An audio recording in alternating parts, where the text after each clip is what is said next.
remove.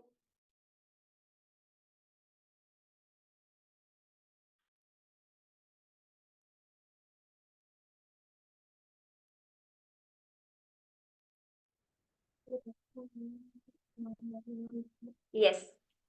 So Nityanandam, to all those who have joined, we apologize sincerely for the technical glitch. And we are now going to be starting with the power of consciousness over matter. We are going to be manifesting the power of consciousness over matter.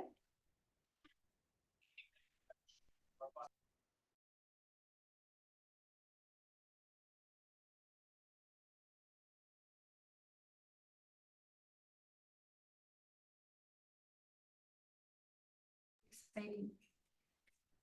So now we have with us Ma Pushkala, Ma Yogamalar, and Ma Isabel. Nityanandam, Ma Pushkala, Ma Yogamalar, Ma Isabel, Nityanandam Ma. And these three are going to be now showing all of us the power of consciousness over matter. So all three of them are going, they have, as you can see, their setups, the tablet, the silicon, which is completely turned off. So I request if all of you can take a moment to show in the camera that your tablet is completely turned off. You can place the deities off the tablet for now. Yes. So you can see the tablets completely turned off. Okay. Now I request each of you to take the deities. So first let's go with my Yoga Malarma. Could you show each deity in the camera, Ma? To see that there's no kind of metal, no magnet, nothing else in it. So you can show underneath, around. You can see it's just a simple deity. Can you show it a little closer, Ma? It's partially getting cut off. Yes. So you can see first she has a Ganesha deity, a beautiful Ganesha. Is there anything in the bottom, Ma, of the deity? See, you can see it's just a flat bottom. Okay, Ma. And the next deity, Ma, you can place it on the tab, Ma. Yes. So we have a Lakshmi deity. And yes, some Rudraksha. So just a simple Rudraksha bead. Okay. Ma Pushkala, would you like to go ahead and show Ma each of your deities in the camera now? Yes, so you can see Swamiji. Can you show underneath? Yes. So it's just a copper deity of Swamiji.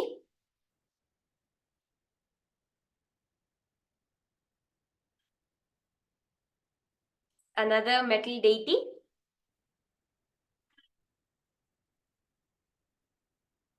Yes. Okay, ma, place it.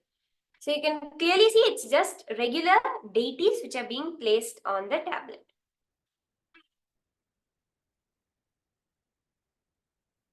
Okay, so now let us start. Okay, I can see Lakshmi deity, Swamiji deity, and Ma Isabel. Yes, Ma, you can go ahead and show each of the deities you're also going to be putting into the camera. Okay, Ma.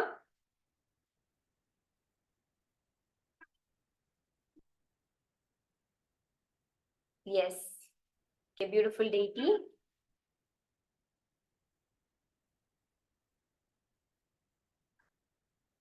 Nataraja. Ma, can you show the underneath of the deity also if there's anything there inside? Yes, you can clearly see that it's completely empty.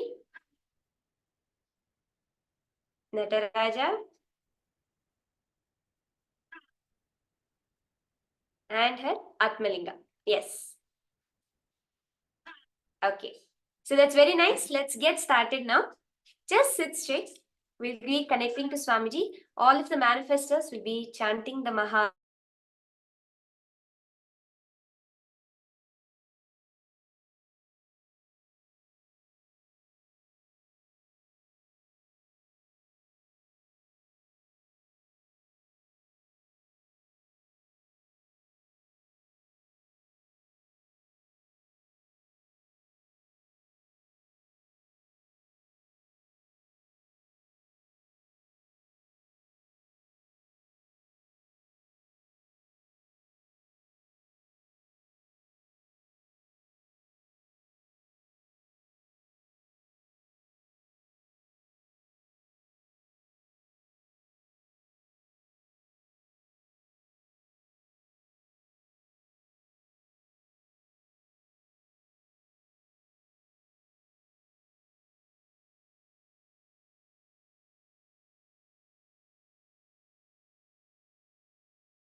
Yes, as you can see immediately, Ma Pushkala's Lakshmi has started moving. So nice. You can see already the Rudrakshas, Ma Yogamala's Rudrakshas are moving. And actually, you can see my Subala's art playing is starting to tilt more. That's really wonderful, Ma. So let's see, actually, what is happening? Swamiji says silicon. That is what is the inside the tablet, right? The silicon has the power to receive a command, amplify it, and send it to the deities. This is what we see as modern day intelligence, especially with AI as it is happening, right? Infusing the ASI or artificial super intelligence, as Swamiji has been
beautifully. You can see all the deities are moving all the way. The everybody's deities, the Rudrakshas, whatever has been placed is just so powerfully moving and just such a beautiful manifestation which is happening of seeing how not just human beings trying to infuse an artificial intelligence into the matter, but the matter itself being descending, the consciousness, the higher consciousness descending into the matter.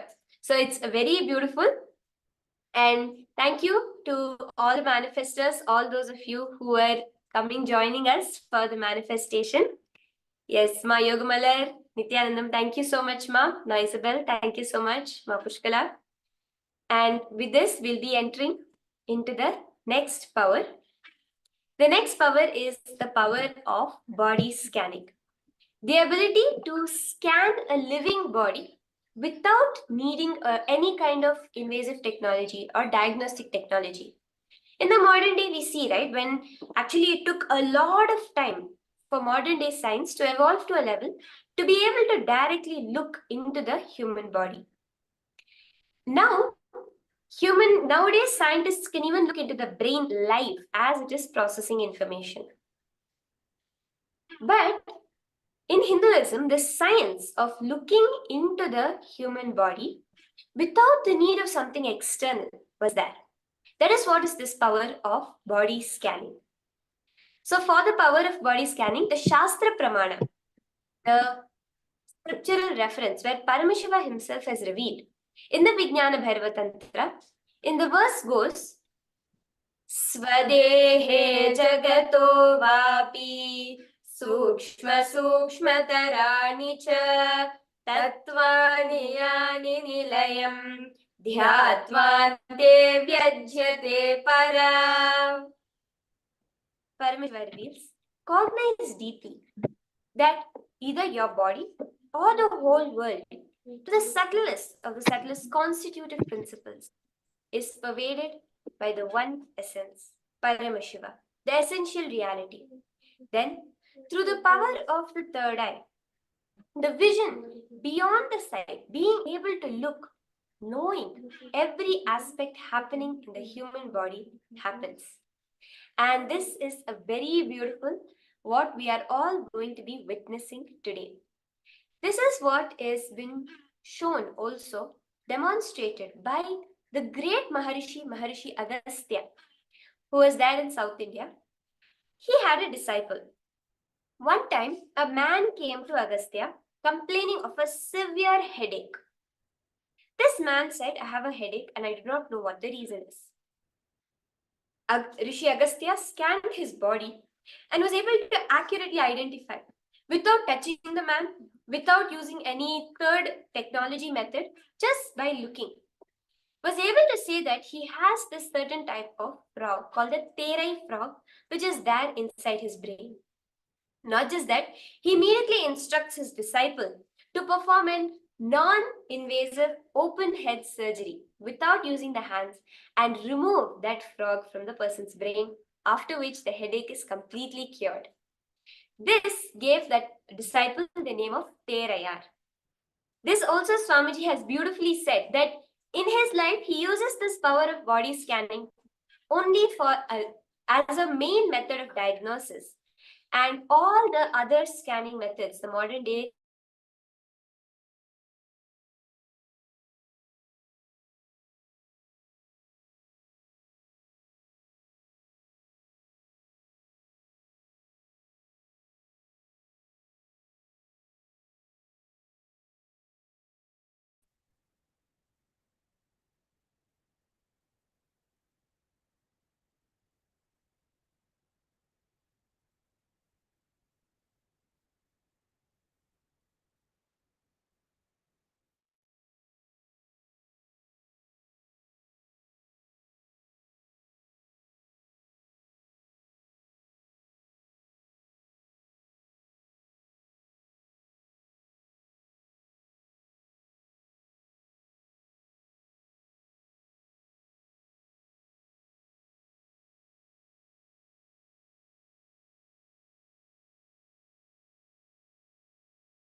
So now it's time for us to witness this power of body scanning.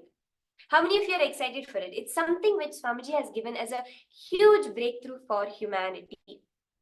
Whatever we know as our logic, as our mind, as our limitations are all going to be completely transformed such that we, each of us, can experience the way life is, as with living with the third eye. So we have Ma Pushkala with us, and Nityananda Ma. Nityananda Ma Pushkala will be joining us for the power of body scanning. And also Ma Pushkala, yes, thank you Ma Nityanandam.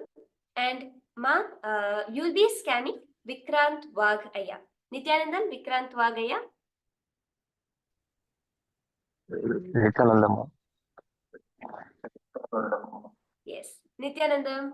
Aya, where are you from? Where are you joining us from for this third eye scan?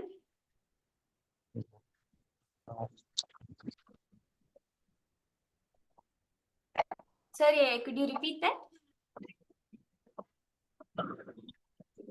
Maharashtra, Okay, India. Ma Pushkala, where are you currently, Ma? Nityananda Ma. So I'm currently in the United States. Okay. So Vikrant Vagaya, Ma Pushkala, have you met each other before? Do you know each other?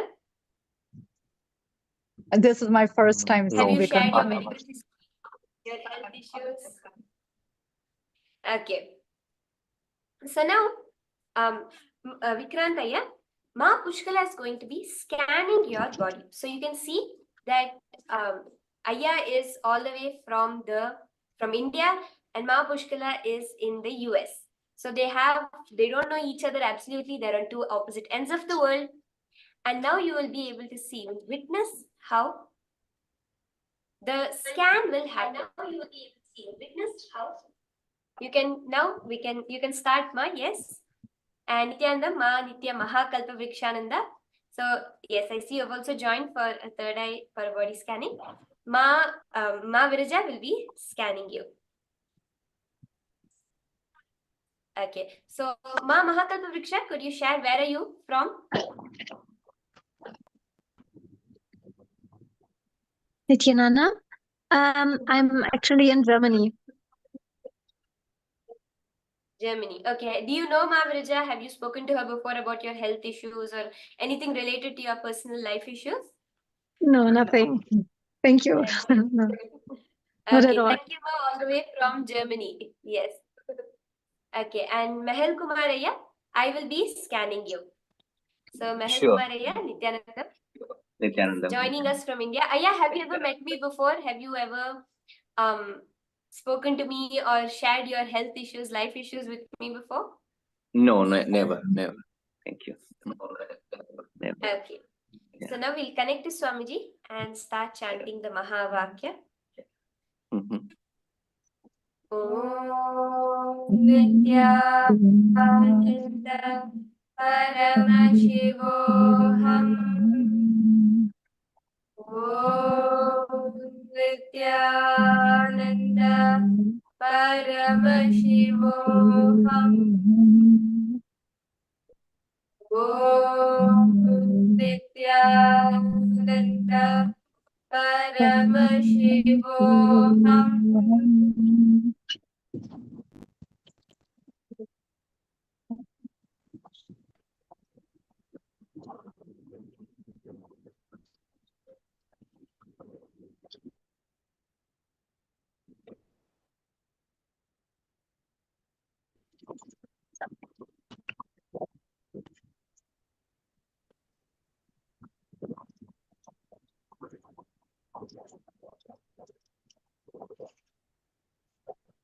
Yes, ma, you can go ahead and share. So yes, ma.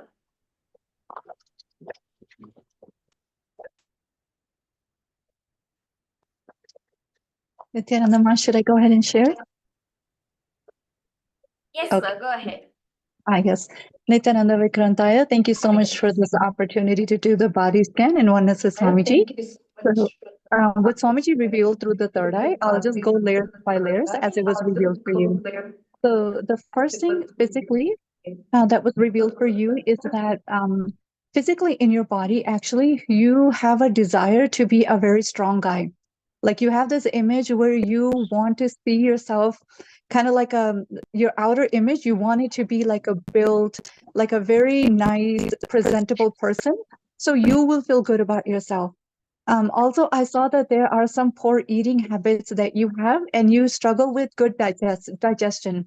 So there's some issues with your digestion system. There's also gas, like there's constantly, like you're not able to, you kind of have an appetite where suddenly you just don't want to eat anything, and then suddenly you just want to eat everything.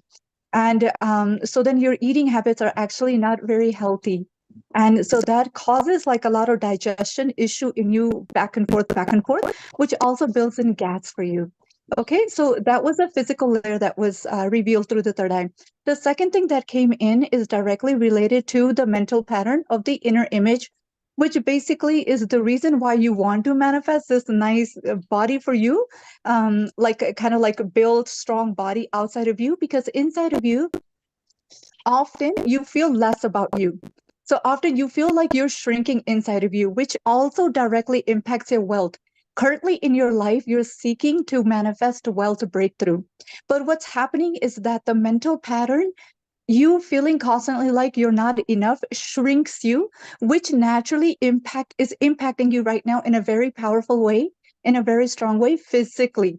So naturally, it's like a blow that happens in you, and you lose your appetite because you feel you're incapable. So to feel that inner image of feeling like you're not manifesting, or you're not capable of manifesting a breakthrough in your life, you try to project yourself bigger than what you really feel inside of you. And so that was a mental layer, and is directly related to your relationships also, because you seek approval from others. In a sense, see, actually, the third eye revealed that you have a very strong sense about you. In a way, like in some ways, you're so sure of you that no matter what, some things about you, you know that it is who you are. No matter what, you will not change those things, which is good because it gives you confidence in some levels about you. It's like a strong belief about you. But at the same time, that also gets in your way from expanding, because the same belief system also contradicts itself. So when it's time for decision making, you also, on the contrary to those positive, like those positive beliefs you have about you also have beliefs about you that makes you shrink. So the moment there's an opportunity that comes up in life, you actually don't even want to step out of your comfort zone to take the leap, to actually even take a risk, because instantly you fall into the low inner image. So that was what was revealed so far for you. And also the solution that Swamiji revealed is that you'd have to come and do Paramashivoham, because you'll go through the completion processes, and it's directly, you will actually go into the deeper layers of completion. But the things that will be related to your wealth manifestation, having a breakthrough in your wealth and in your relationships, even the body that you're trying to manifest. See, the only thing that's stopping you from manifesting your body, it has nothing to do with the external factor. Your mind and your own thought currents is like eating yourself. So you're not able to digest the food, and constantly, like, you're having issues building even the physical physiques the way that you want to manifest. Once the completion happens, you will experience a big healing even in the physical body. So that's what so far was revealed for you.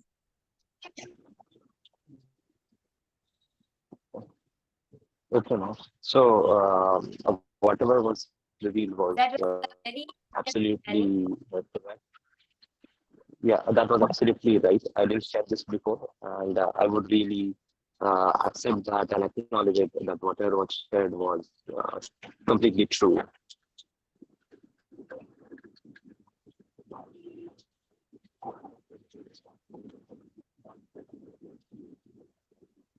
Yes, that is a very in-depth scanning. Thank you, Aya, for verifying how Ma Pushkala is able to scan you from across the globe. Look into your life, and you will see the solution that Swamiji gives, Aya.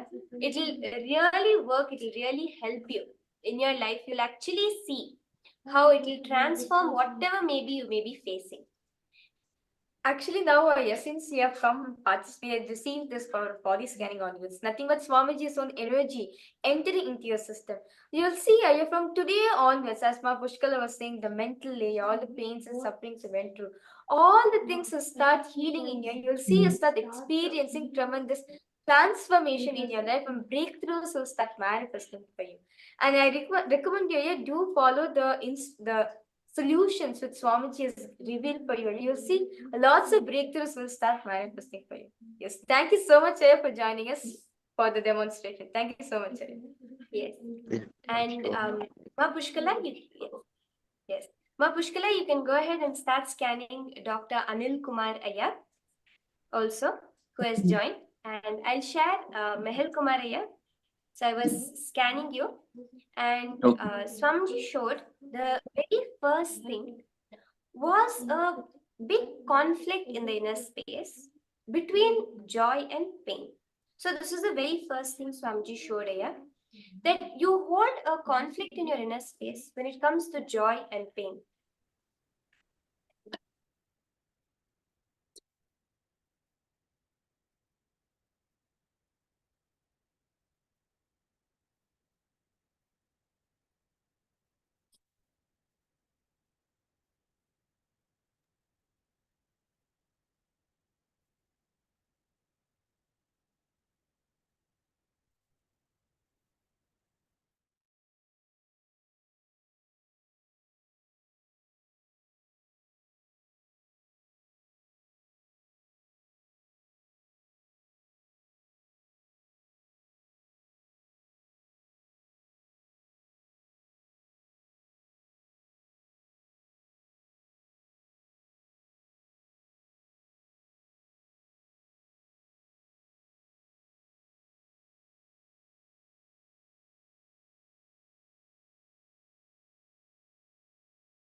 Yes. Yes, Nityananda. Yes. So Mahel Kumariya, Swamiji showed me that One one thing Swamiji showed was yeah, go ahead. Sorry. go ahead. Yeah, no, you go ahead. Sorry. Sorry to interrupt. Okay. So Swamiji showed as I was scanning you a conflict inside between happiness and pain or fear. So like there's two emotions within you that are constantly having like a kind of conflict inside of you in many things that you do. Like there's always a feeling of joy or happiness about that, as well as a feeling of resistance or as if you're doing something wrong, that fear is also there inside. So I'm just showed this as a conflict in between your idea of yourself and the way you are. So like I am a certain way right now, but the way I want to be or the way I hold myself is very different. So this kind of a conflicting thought current which affects your body has a lot of swings, whether it is in your eating habits, your appetite. It swings from one end to the other constantly. Like suddenly you will feel really hungry, you'll eat, and suddenly you'll be like, no, I don't want to eat at all. Or even your body weight, your body type, suddenly you will put on a lot of weight and then you'll immediately lose all the weight. So Swamiji is showing a lot of swings because of this conflict inside between the idea you want to be versus the idea that I feel I am like this currently. And also the conflict between the happiness, the joy, and the fear in your life.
And the kind of do a combination.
Yes. Apologizing to all of you for the temporary technical glitch. So actually, Ma Pushkala, you will be scanning Ma Maha Kalpavriksha, and Ma Vrija will be scanning Anil Kumaraya. Yes, Mahil Kumaraya, you had a question. You can go ahead and share. You wanted to ask a question? Yeah, and my scanning also didn't happen, right? Because of the technical glitch. Sorry, Aya, could you repeat that? Yeah, my question is not completed even, right?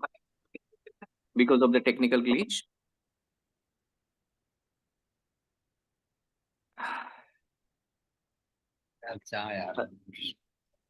Hello. Sorry, Aya. Yes, we are going live right now, Aya. We are going live. Yeah. I know, but my scanning is completed or still? No, Aya, I'll be now completing the scanning for you. Okay. Let me ask question. My question. Yeah, so you can include that also. Yeah. So Go ahead. there is as you are said, I'm a little bit confused about my marriage also. So there is one girl named Murti Rathod. So my question is, should I get married to her or not? Actually, Aya, this you can ask today at 7 p.m. Eastern Standard Time. We will be having the darshan of Swamiji. So in the chat, you can post your request to Swamiji and he will give you the direct guidance for you, Aya. Okay, not here. No. Aya, for any decisions, any personal issues, this is just the power of a third eye scanning, looking into you and scanning it. If you have any personal questions, actually all the viewers, all those of you who are joined here, any of you would like to get blessings for something or guidance from Swamiji directly, you'll be able to join at 7 p.m. EST and you'll get your replies live from Swamiji as you post it to Swamiji. So shall I complete the scanning now, Aya? Yeah, please go ahead. Thank you. Yeah, please. And also, I have issue with my digestion system currently because of some allopathic medicine. So yeah, that's the issue I'm facing right now. So yeah, go ahead. Thank you.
This issue of having a lot of, whether it is a bodily swings from one side to the other, you are also sharing you have some digestion issues, right? So whatever the issues you're facing in the body, Swamiji showed the solution is, Swamiji has revealed lot of spiritual techniques, lot of powerful spiritual techniques. And Swamiji has said, if you take up any one of the techniques and practice it sincerely, continuously, that alone, that stability is what you need in your life, Aya. So for taking up any one spiritual technique, it can be meditation, it can be yoga, it can be constantly practicing the presence of God, as Swamiji has revealed. Any one technique which you feel very connected to, you feel very powerful for you, puja, it can be. Take that up very sincerely and ensure you do it without fail. Constantly do that technique. So if it's like yoga, daily without missing, doing the yoga in the morning. or if it is the presence of God, practicing the presence of God by constantly talking to Swamiji in your inner space. Without fail, constantly doing that. Swamiji showed that is the exact solution you need, Aya, which will help you whatever issues you're facing, whatever may be happening in your life, you'll be able to come out of it. You can also go ahead and share how you're able to relate with the scanning, if you're able to see this happening in your life also, Aya. Okay. Okay. Thank you. Thank you very much. I'll try to do that in my life. So practicing yoga, bhakti, something like that, right?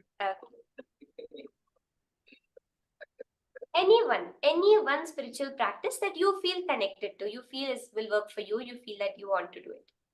Connected to God, right? Okay. Any puja, mala, anything. Yeah. Thank you. Thank you very much.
Nityananda? So now I'll be doing the power of body scanning for Dr. Anil Kumar. Yes. And also simultaneously we will be having a beautiful demonstration of the power of remote vision. So this is what Paramashiva has revealed again in the Vijnana Bhairava Tantra. When Paramashiva says Vyomakaram Swamatmanam Dhyaye Digbhiranavritam Nirashraya Chitishaktihi Swarupam Darshayet Tada. Being able to see the true form of anything just by knowing that you are one with the etheric space. Thus, the consciousness free from all support manifests this ultimate power of remote vision. So, and this is what we see in the Mahabharata, right? Where Dhritarashtra, with his Dhritarashtra, the blind king, and his charioteer Sanjaya, is given this power by the Guru Rishi Vedavyasa to see what is happening on the battlefield while sitting inside the palace and narrates it to Dhritarashtra. So now let us also witness this power, and Swamiji has manifested this in his childhood itself by actually showing the police officer what is happening where the thief, what the thief is doing. Actually, he was able to scan and reveal this to the police officer. Yes, okay. Pushkala, I think Mahakalpa Vriksha has to leave. So you can go ahead and give your scanning for Mahakalpa Vriksha first, Ma. Yes, Ma. Okay, sure. Yes, Nityananda, Mahakalpa Vrikshananda, thank you so much for this opportunity to manifest body scanning in oneness with Swamiji. So yes, Ma, I was able to scan you, And I'll start with the physical layer. So the physical layer, what I saw, Ma, is that there is like some triggered allergies that's constantly happening in like the upper area of the body, like the sinuses that's happening in the body. And then also I saw that there is like some muscle spasm that happens like kind of towards the back and the shoulder, like, yeah, towards like the back shoulder, like that. Okay, Ma, yes. But also I saw there's a deficiency of magnesium. So just maybe look into taking some magnesium. That should help you with that. And also, Ma, what I saw and then like the second layer, what Swamiji revealed, Ma, is that I see that you're a very powerful manifester. Like you have a very devoted space. So through your feeling connection and devotion, you're able to just simply feel the gratitude and manifest whatever you want around you. But I also saw that right now you're looking for a breakthrough, like you want to experience a breakthrough in your leadership. So there is like some doubts that will come up constantly where you will deny yourself. Like, for example, you will start manifesting and then you'll tell yourself, okay, this is enough. Like these are the thoughts that will come up in you. You will just say, okay, I did this time. I did this time. I'm doing this time. I done what I'm supposed to do. So, but then a part of you will constantly feel that it wants to do more. It wants to do more. And you'll just stop yourself. You'll just stop yourself because you think that for now, this is okay. But it's actually nothing manifesting through you. So when you get that intuition, when you are having that strong will, Ma, take the action and take the leadership in whatever you're doing, whether it's in your family. See, even in your family, I'm seeing, not just in Sangha, even those people around you, I'm seeing like there's some hesitancy to take the responsibility to expand in relationships also. Don't have any fear. Drop the fear, Ma. Drop the self-doubts. You yourself sit in Paramashivoham, Ma, and do the completion with the doubts that come up, with the fear of expansion. Nothing else is stopping you. You will see, even in your wealth dimension, you'll get a breakthrough, Ma. But also, really, you will become a very powerful leader. You already have what it takes. You just have to take the action to align yourself with the intuition that you feel the urge to expand yourself. So that is what was being shown, what Swamiji was showing for you. Oh, thank you so much, Ma. You really got it on the spot with, I'm always have this energy. I have this special pressure here and also this inner doubt. It's on point.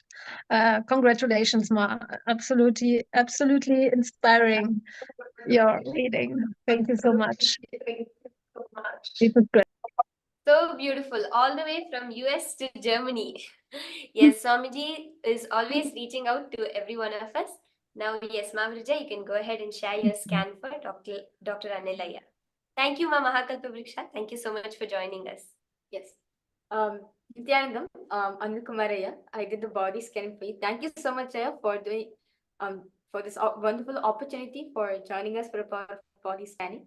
So the first and foremost thing, Aya, Swamiji showed me very clearly for you, Aya, is that there's actually, Swamiji is showing that physically you're actually completely fine, healthy. Yeah? It's just a little discomfort, uneasiness which you're experiencing, especially in the center, especially in your chest area. And apart from that, Swamiji is showing that you, at the times, very often you also experience like the burning sensation, which is actually happening in your stomach region due to your acidity, due to the rays of acidity which is there in your stomach. That's why you're experiencing the same thing. And apart from this, mom is showing that you're quite healthy and funny. It's just that your mental layers, mom just showed, you're a bit unstable. Meaning like a lots of situations, like for the past few weeks, mom just showed that for the past few weeks, there are lots of situation has arisen in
superconscious breakthrough, the greatest way to exist within you and with others. The principles of relationship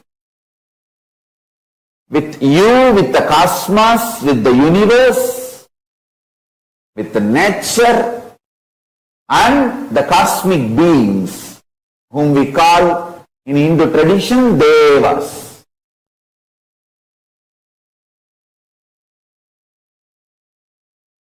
And the great, extraordinary DNA, the highest tree DNA is Kalpavriksha, highest animal DNA is Airavata, highest human possible DNA is Paramashiva himself manifesting as Arunagiri Yogeshwara. I am here to gift all this to human beings. Understand, Hinduism is all about the cosmic beings coming to human planet and sharing all these great principles, powers, this whole thing to human beings, mapping it to the level of human conscious understanding and making it as user-friendly and lifestyle for all human beings. That's all. I think I have put Hinduism and my mission in nutshell form.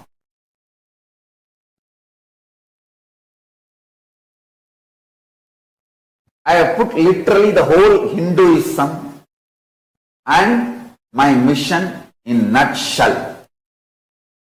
In nutshell form, I have presented an initial introduction. Listen.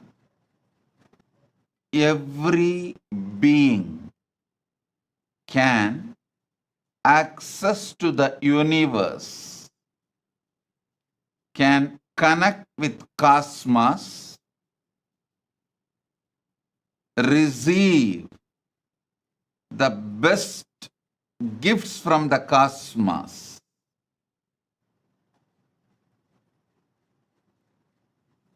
When I say cosmos, when I say you can connect with cosmos, understand, you should first understand the core component of the cosmos, the method through which you can connect with cosmos.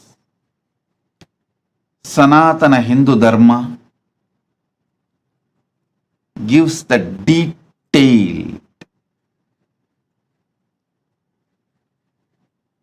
explanations, understandings, direct truths about cosmos. Listen. Listen to the simple truths I am sharing with you as the introduction. First and foremost, you all have consciousness.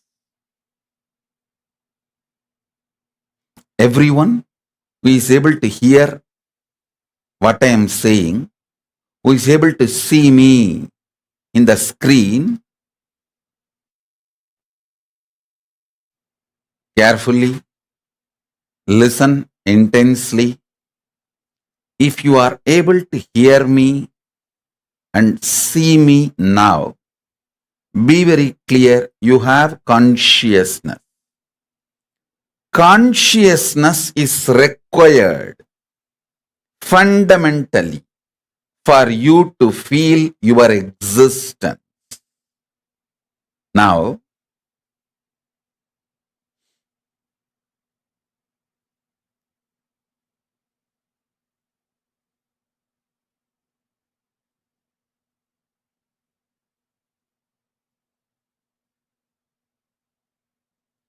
various programs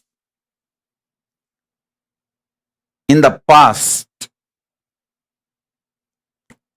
I helped all of you to manifest various possibilities and powers of your consciousness. Listen. Now listen carefully. Let me repeat. You all have consciousness, and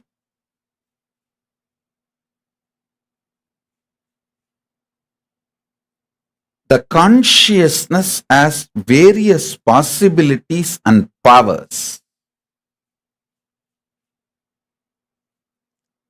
Through multiple programs,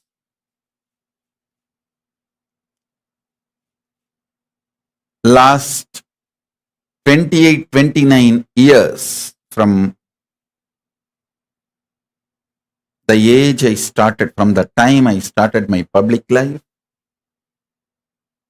till now, I have given various programs to help you, support you, initiating you to manifest various possibilities and powers of your consciousness. Now, in this program, I am bringing a new upgraded beginning, something extraordinary, grand. Listen, something extraordinary, grand, absolutely new. I'll tell you what it is. Your consciousness can act like an airport. Your consciousness can act like airport for Paramashiva and various beings of Kailasa, gods of Kailasa,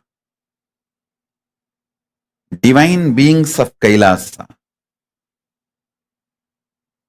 to land on your consciousness. Your consciousness can be like an airport for those powers to land on your consciousness. Understand that. So, not only you can manifest all your possibilities, you can manifest Paramashiva's possibility, Paramashiva's power. Understand this whole program. This whole program is an upgraded new beginning. It's not going to be stopping with you manifesting the powers and possibilities of your consciousness.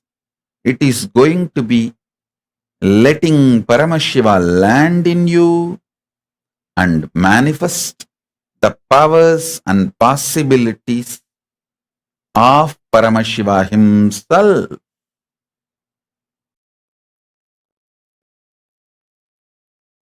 This Paramashivoham program is to introduce the cosmic principles and cosmic beings, make them as part of your life. I tell you, one or two times have Ganapati Darshan, Venkateshwara Bhava Samadhi Darshan, Devi Bhava Samadhi Darshan. By third time, fourth time, you will see every prayer you are asking those beings, Ganapati or Venkateshwara or Subramanya or Parashakti, simply those prayers become reality, and the relationship between you and that cosmic beings built.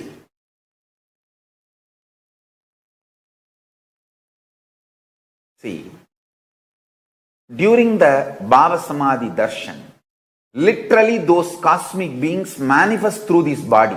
Just like how they manifest in Archavatara, deity, they manifest in Nijavatara, Pratyakshavatara, and give Pratyaksha Darshan. And give you all the boons you ask, bless you, make you experience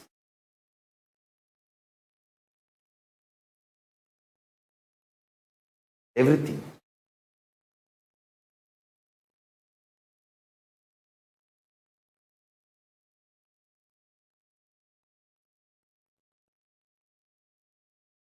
Enjoy Paramashivoham, which is introducing and making you cognize the cosmic principles and cosmic beings.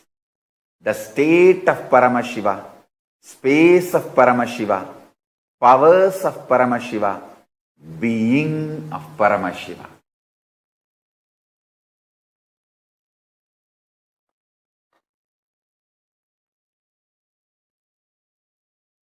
See, already all of you are established in feeling connection with me. I'm talking to all my disciples and devotees. When I see you, even in the two-way I am happy. When you see me, even in the two-way you are happy. That's all is a feeling connection. See, when you see me, you are happy. When I see you, I am happy. Means we both are established in cosmic Wi-Fi network. That's what I call cosmic Wi-Fi network. Cosmic feeling connection.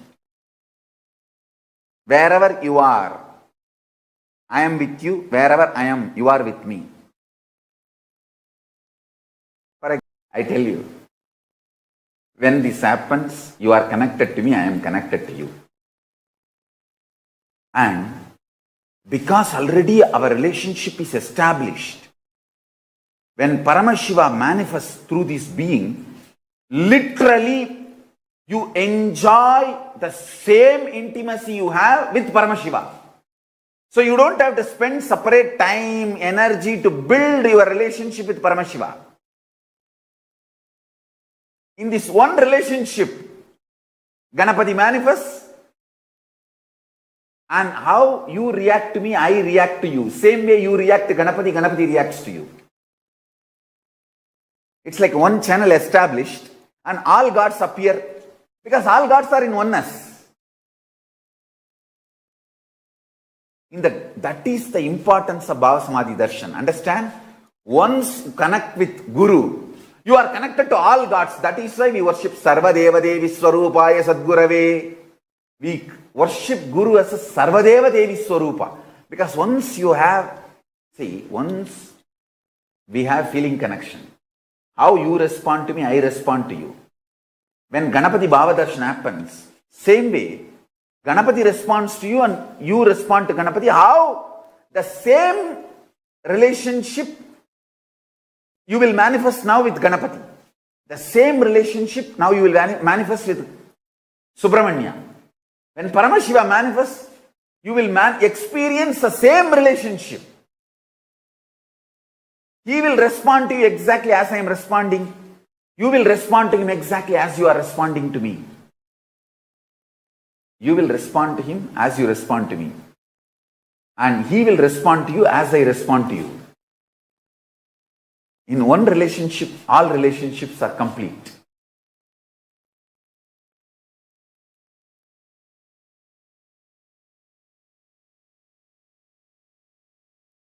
Whatever I am talking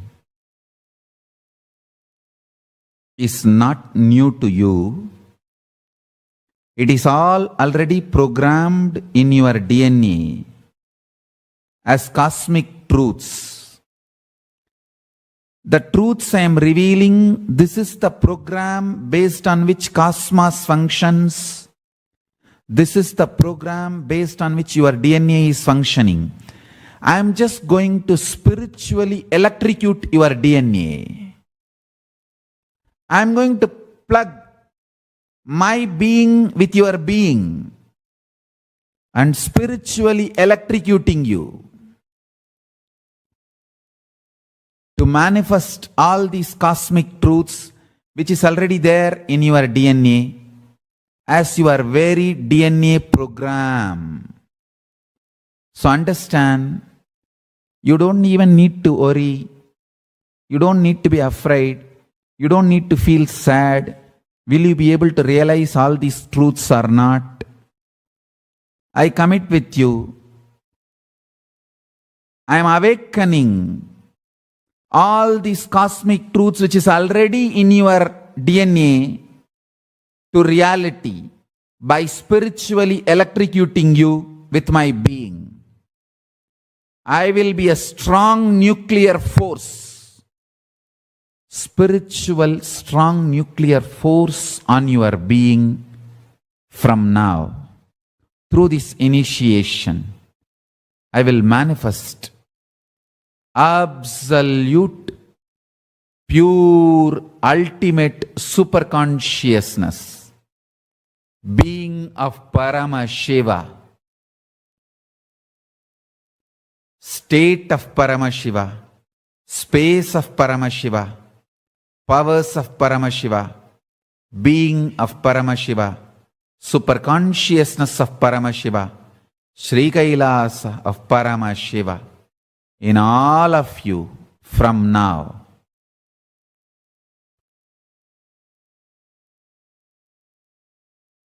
You will understand the highest, ultimate dimensions of the life and universe. If you have been begging for a few tons of gold, you are going to be granted hills of diamonds. Not just few tons of gold which you are aspiring, hills of diamonds. Beyond you can even ask or imagine. So understand, all your fears and greeds will become irrelevant. The first thing Paramashiva's being, me, going to do in you all, manifest my state, space, powers intensely. Make yourself available for every session. Nothing else is needed. Just make yourself available.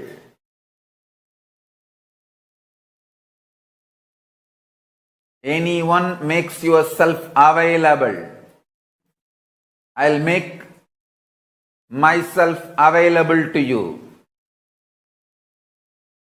All the words I am uttering are mantra. I am not going to give you any teaching. I am not going to give you any technique. I am just directly uttering every word which is mantra to manifest in your being. I am manifesting Paramashiva, myself completely, so your brain can mirror these neuron activities. Understand?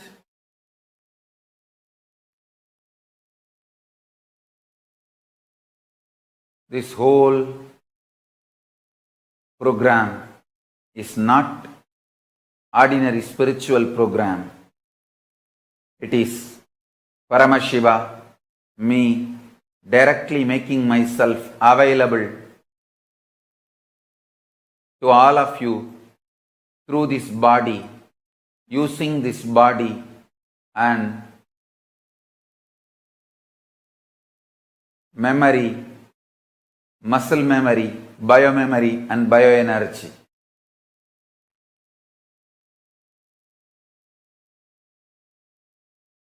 Make yourself just available so I can manifest through this body and manifest in all of you. Every word I am uttering is the mantra.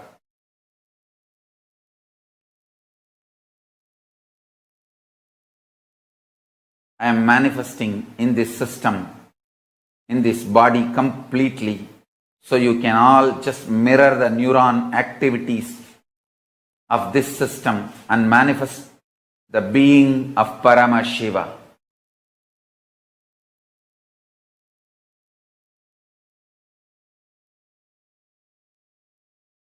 Make yourself available for the whole program. Whether morning yoga or Pada Puja, all that matters. All that prepares you, detoxes you to mirror my neuron activities, to hold my being, to manifest me, morning yoga, puja, everything prepares you. Whether intro or outro, attend the whole program. Irrespective of what state space you are now. Forget about what state space you are now. All that does not matter. You may be overflowing with gratitude, love, devotion, or you may be just sitting, fighting with yourself, ready to fight with me, ready to blame yourself, ready to blame me, whatever state you are in. Don't worry. Nothing bothers. All that is too shallow. I'll swallow everything. Not only where you are stuck, including you, I'll swallow it. Just come and switch on this camera and sit. That's all. Only one thing, don't miss sessions. Be here for all sessions. That's all. This 21 days, put everything away. Be here for all sessions.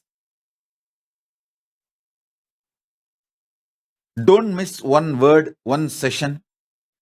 Be here for everything. I'll take care of everything. See, I know the human mind more than you know you. More than you know you, I know you. And I have a solution. I only have to do, I'll do it. I will do it. Listen. Actually, I just want this 21 days time from you. That's all I need. And I am interested in manifesting in you. Listen carefully. I am interested in manifesting in you. More than you. When I manifest in you, you will be extension of me. And that's all I want. That's all I want. I'm here for that. I'll do everything needed. I'll do everything needed. Don't worry. I'm connected with all of you. Continuously, every session, I'll go on giving you deeper and deeper, powerful, miraculous manifestation. Whole past, present, future, everything. This whole Paramashivoham is miracles. Every session is miracles, not initiation. Every session is miracle manifestation. I guarantee you. I'll connect with all of you now, wherever you may be. I'm just manifesting. My only request, attend all sessions. Actually, I just want this 21 days time from you. That's all I need. And I am interested in manifesting in you. Listen carefully. I am interested in manifesting in you. More than you.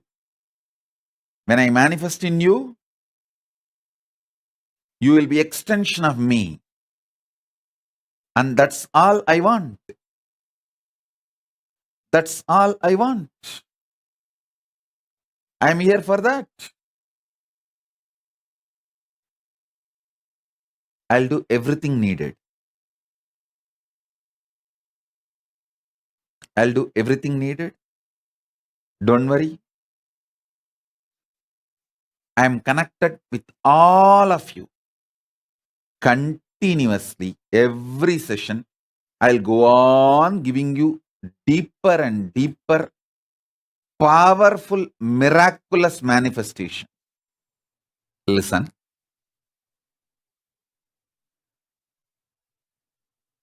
End of the day,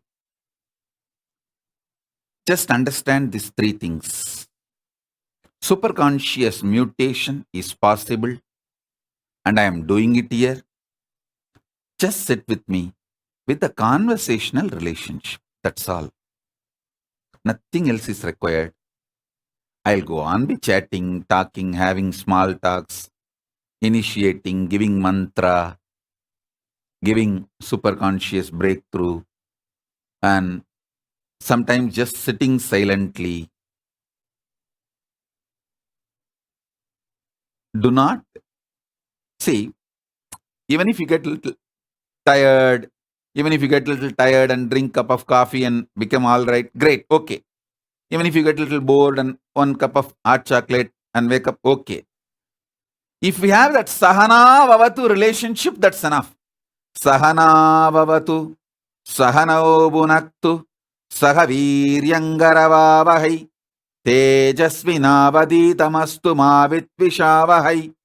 Om Shanti Shanti Shanti.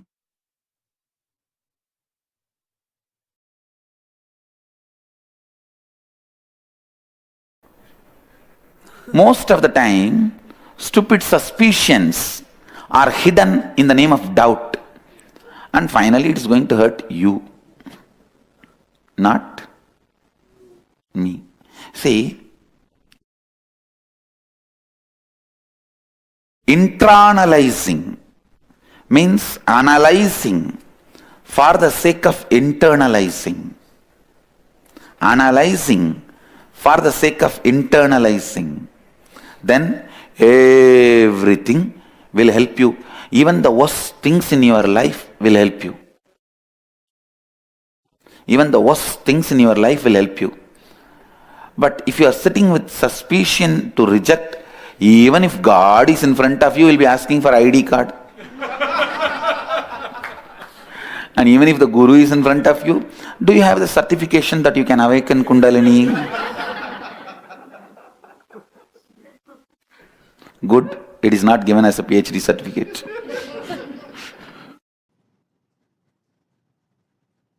Sit, listen intensely.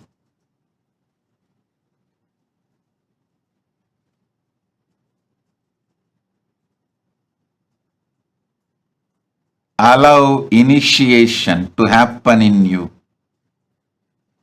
Keep all the past away. Be very clear. Past is dead. You have only future. You do not have past. Be very clear. Past has you, but you do not have past. You own only your future. You do not own your past. What you disowned only becomes your past. So decide to drop your past and sit now.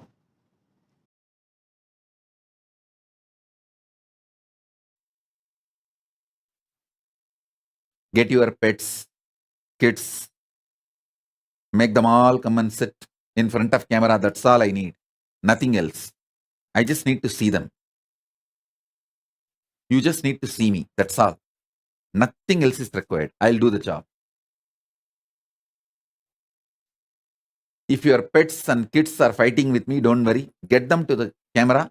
Let them sit in front of camera and fight with me. I'll take care. Nothing else is needed. You may say, oh, my pet does not listen to me, or my kid don't listen to me.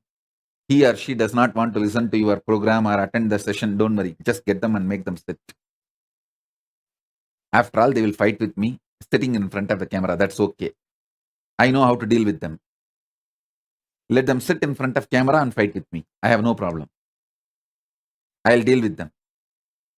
I'll swallow them completely. I have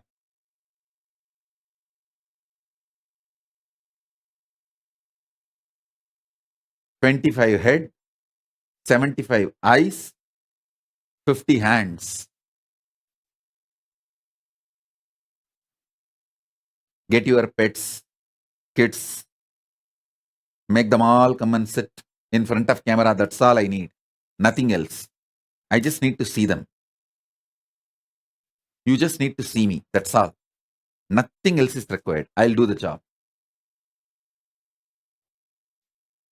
If your pets and kids are fighting with me, don't worry. Get them to the camera. Let them sit in front of camera and fight with me. I'll take care. Nothing else is needed. You may say, oh, my pet does not listen to me, or my kid don't listen to me. He or she does not want to listen to your program or attend the session. Don't worry. Just get them and make them sit. After all, they will fight with me sitting in front of the camera. That's okay. I know how to deal with them. Let them sit in front of camera and fight with me. I have no problem. I'll deal with them. I'll swallow them completely. I have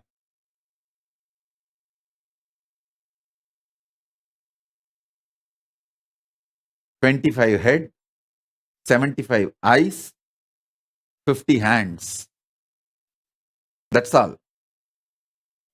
I just need to see, because when I'm expanding, this is the way I'm programming to connect and land on you. You should know I'm landing on you, and I'm just swallowing you.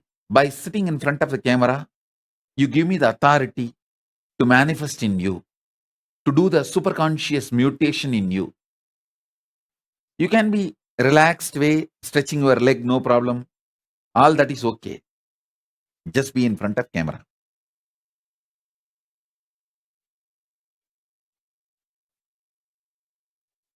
All of you be very clear. I am in the very room where you are all sitting. I am in the very room where you are all sitting, and I am doing the job directly. I am sitting there with you and doing the job.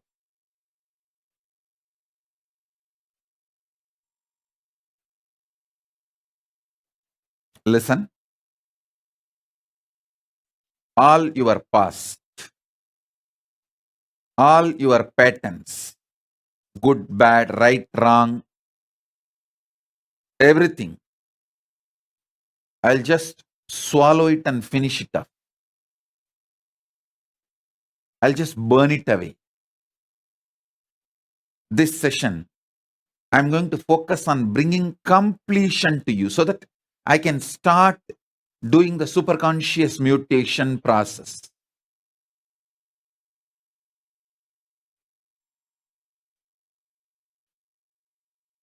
So remember, this whole Paramashivoham program, every session is not just teaching, not just initiation. It is every session there will be miracles. Every session there will be miracles. And also listen, whole these 21 days, almost whole day I'll be with you guys, attending to the program, attending to the initiations. Almost whole day I will be available. So don't miss sessions. Don't miss even one word. What session? Even one word, don't miss it. I'm going to be in my full form.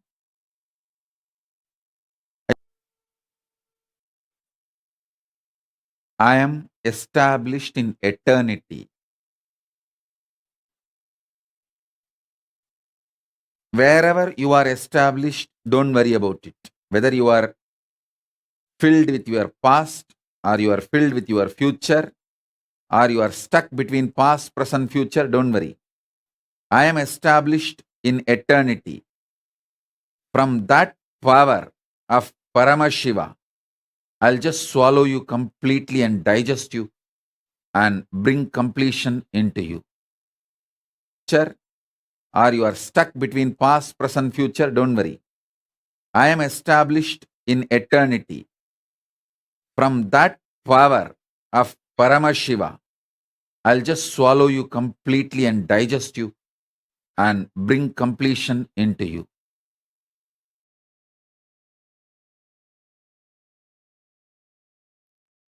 What will be the result of the program? One thing I can be sure, you will not exist end of the program. I can guarantee that. Only Paramashiva will be there. So how will you even measure what is the result of the program? The person who is supposed to measure will not even be there end of the program. You will all be manifesting Paramashiva, being of Paramashiva. This will be the most life positive happening on planet Earth. The most powerful life positive happening on planet Earth. So now, I really want all of you to start sending the email, cleaning up your calendar. I am going to reveal all the sciences of Paramashiva. Whether planting your future, everything which I was giving trailer till now, I am going to reveal the full movie. I am going to release the full movie, the full being of Paramashivoham. Understand? Intangible but definitive experience and sciences of the cosmos is Vedas and Agamas. And Paramashiva is now going to manifest his very being in all of us. Any boon you ask, anything you want me to give you, I am here to give you.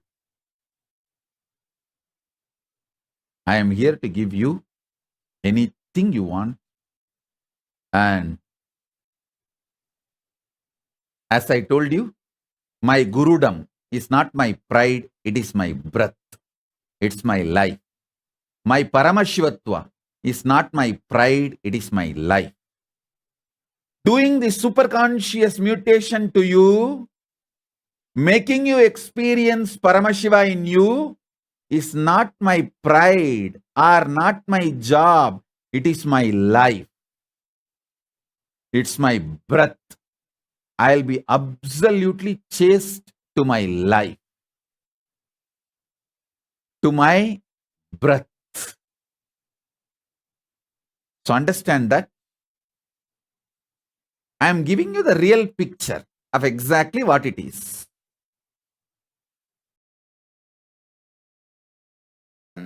Atma Murti is your own personal version of Nityananda, who is only owned by you, who talks only to you, only about your problems.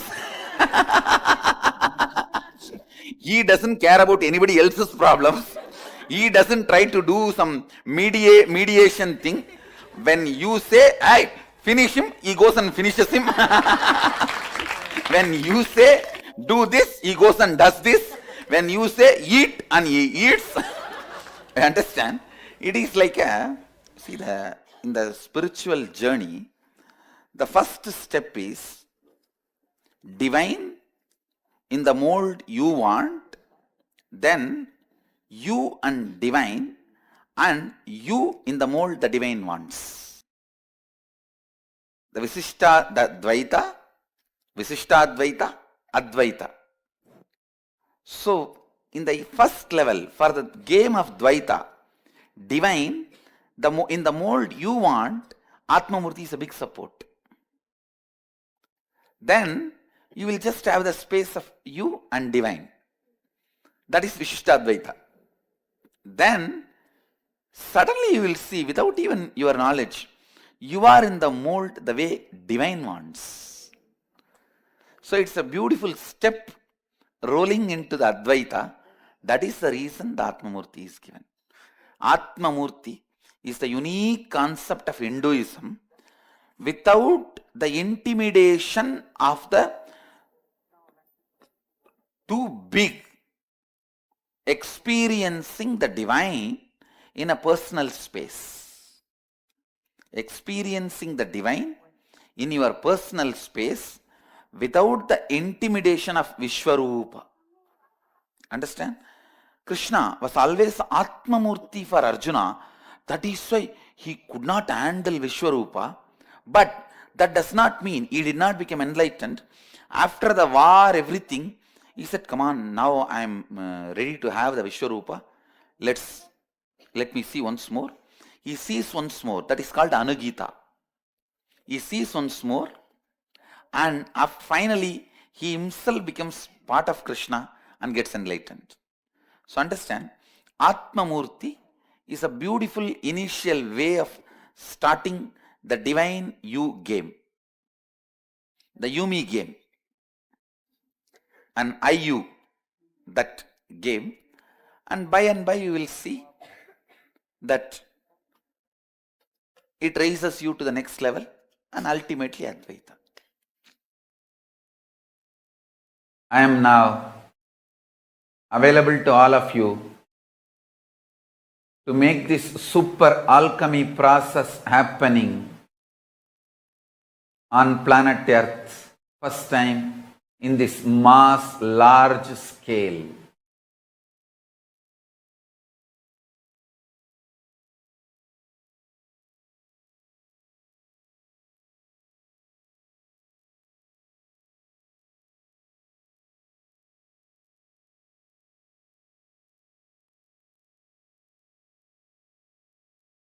I am a living, alive being, not just totality of some principles, ideas, concepts, philosophies.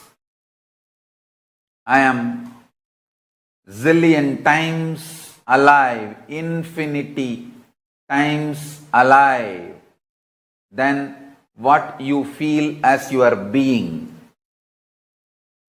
So understand,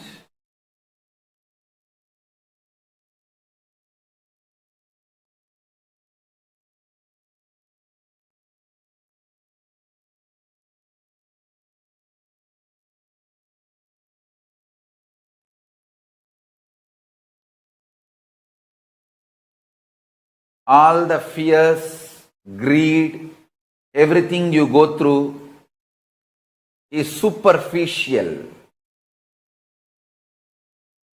not even skin deep. It is just some dust fallen on your skin. It is neither wound nor deep. Understand this truth.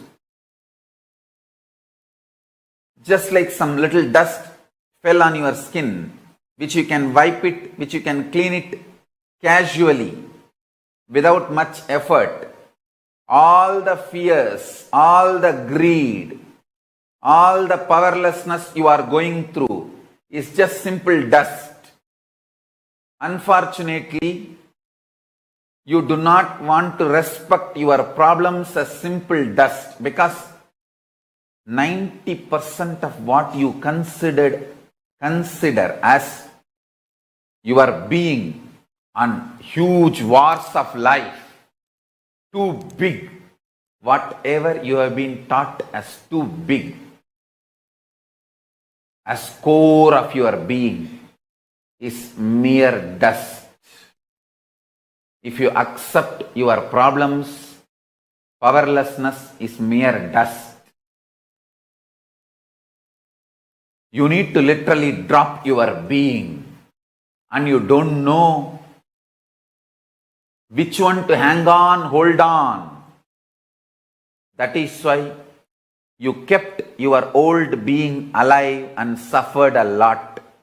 Now I am telling you, I am Paramashiva, fully available to all of you. Absolutely available to all of you. Me, Paramashiva, here. Fully available to all of you. Decide to drop your powerlessness, fear, greed, non-integrity, a low way of existing. Drop all of it. I am available now here. Understand? When you hold me, allow me to manifest through you all your lower level, all your powerlessness, fear, greed, non-integrity, everything will become irrelevant. That is why I decided I want to make myself available to all of you.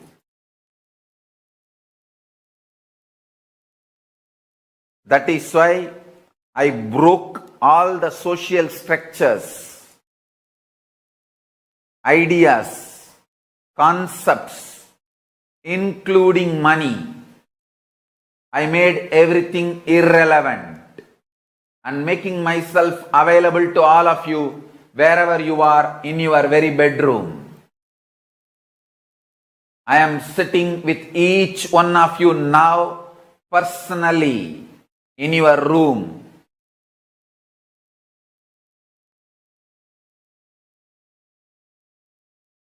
If you want to test, put a chair in your room and keep the form, photograph, Atma Murti of this form. Check. Every night you will have the impression on the chair I sat. The chair will have the impression of me sitting.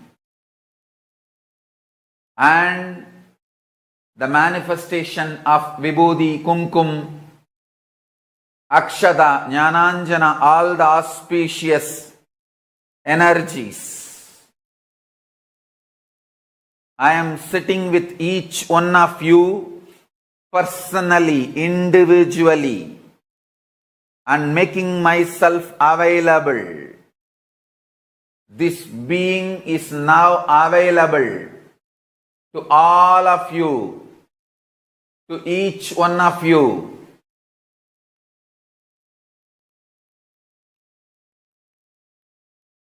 I am making myself available to each one of you. To each one of your being. Now the relationship is absolutely between you and me. It is absolutely you and me. Allow me to fill you. Allow my being inside you. When you start tasting my being, all your past fears, greeds, powerlessness, everything will just become irrelevant. You will be showered with the boons you aspired for and you can never even imagine.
scan in them.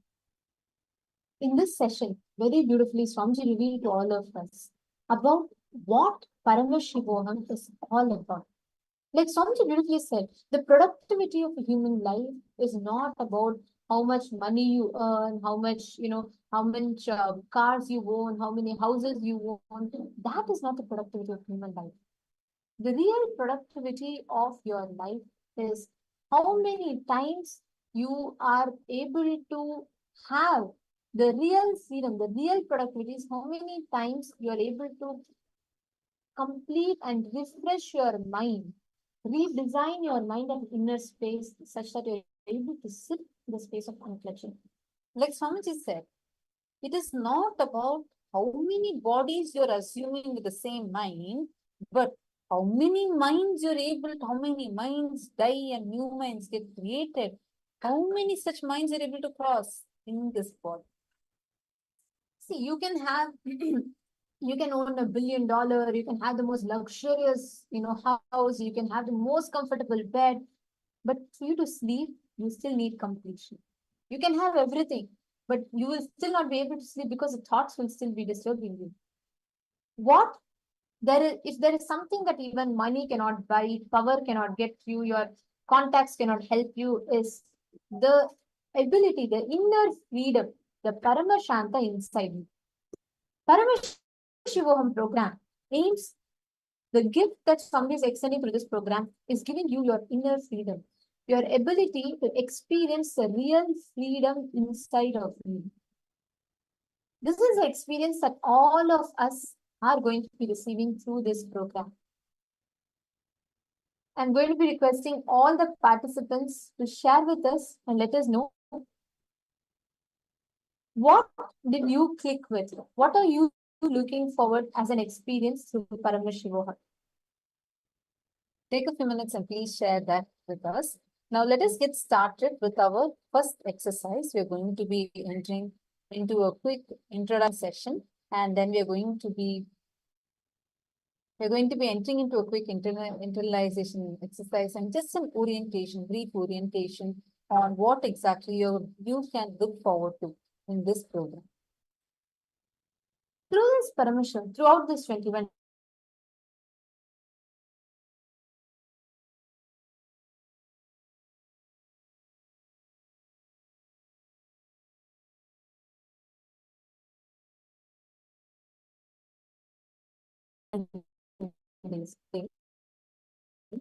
have been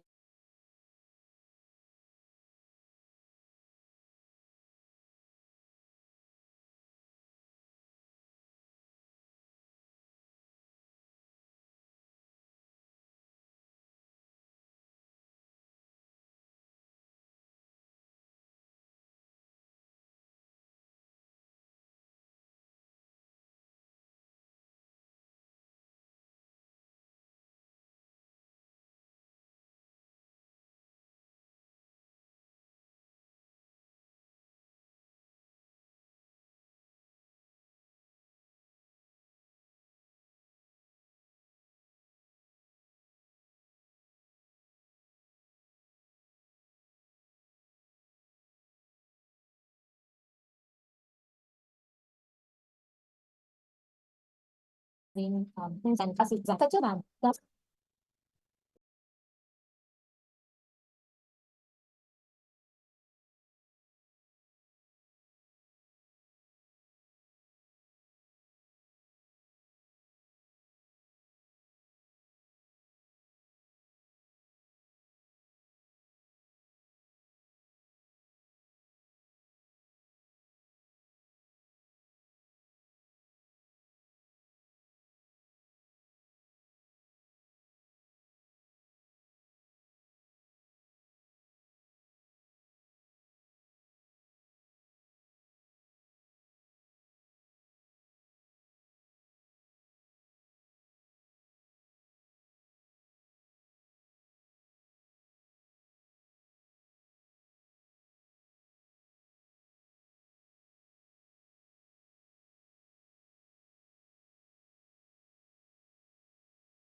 I hope now all of you are able to see us clearly and hear us clearly. So, as we were sharing, through the 21 days of the Paramashivoham program, it is designed to give you the experience of superconscious breakthrough. And when we say superconscious breakthrough, what do we mean by that?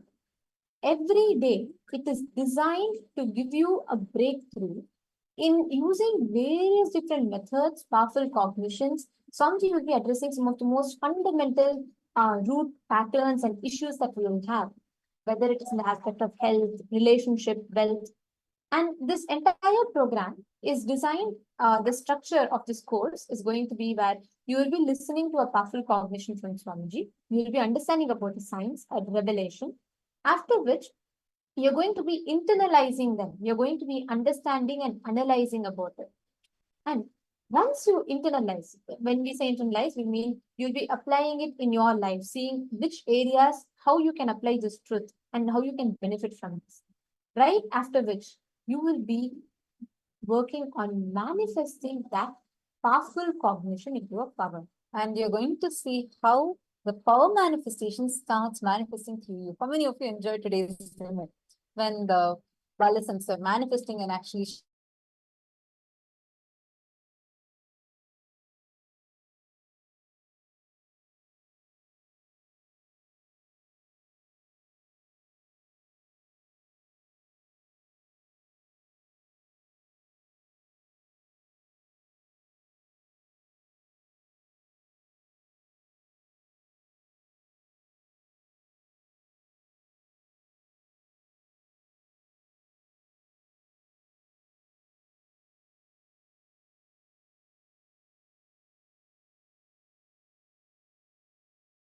showing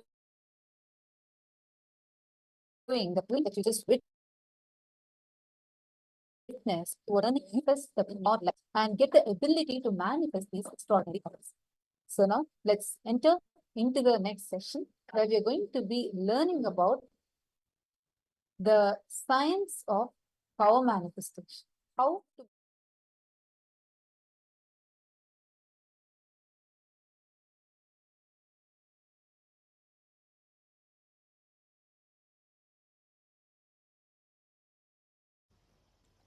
The first truth: human beings are endowed with the energy to make what they want in their life as reality. Human beings are not sent as a beggar or poor to planet Earth. God is not a sadist. He doesn't say, hey, go with empty hand, and every time you need a penny, you beg me. You beg, then I will decide whether to give you or not. No.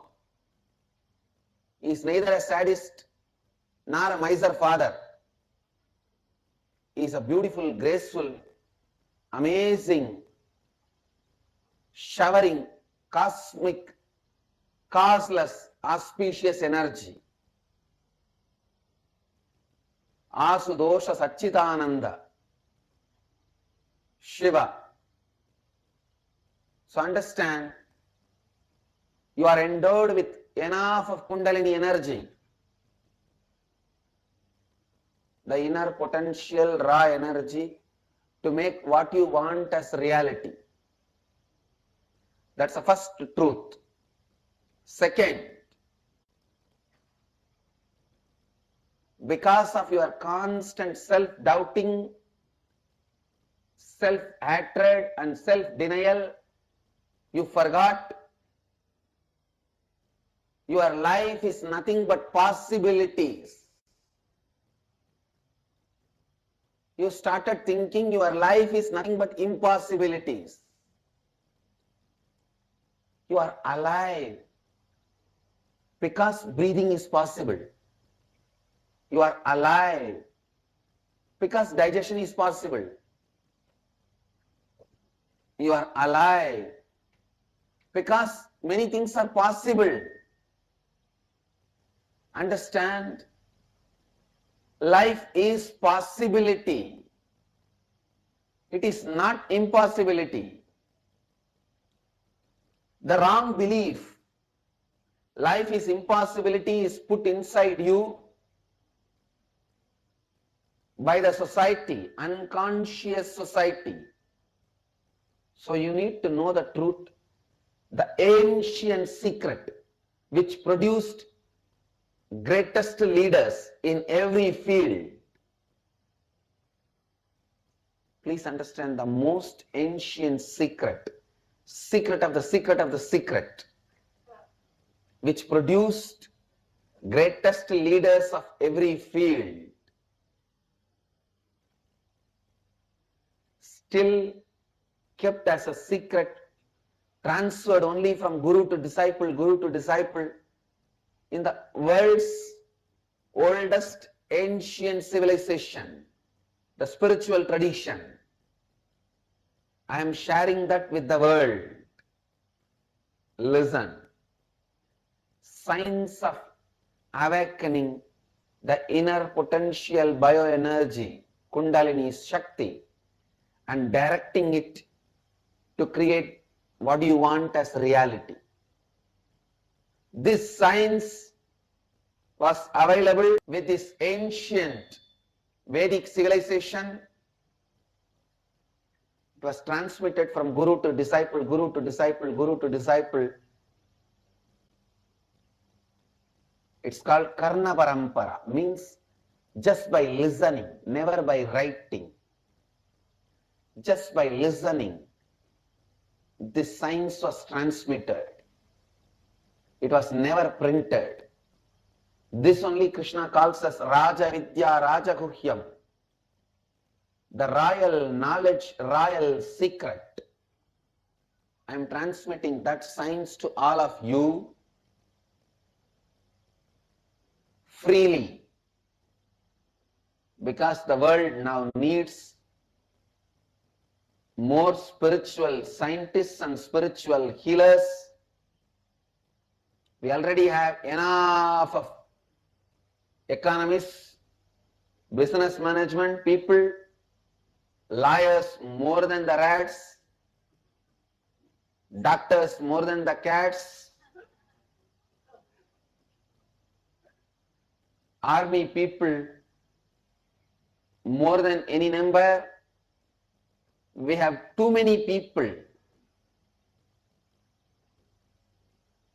lawyers, doctors, engineers, army, media, too many. World immediately needs spiritual healers, spiritual activists, spiritual scientists,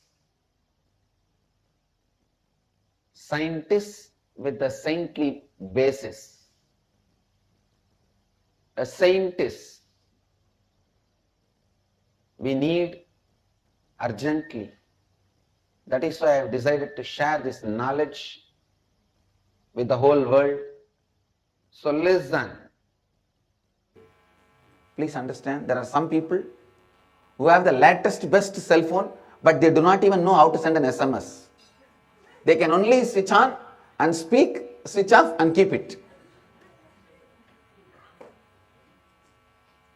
For that you don't need a best latest model 70,000, 80,000 rupees cell phone. Just 800, 900 rupees cell phone is enough.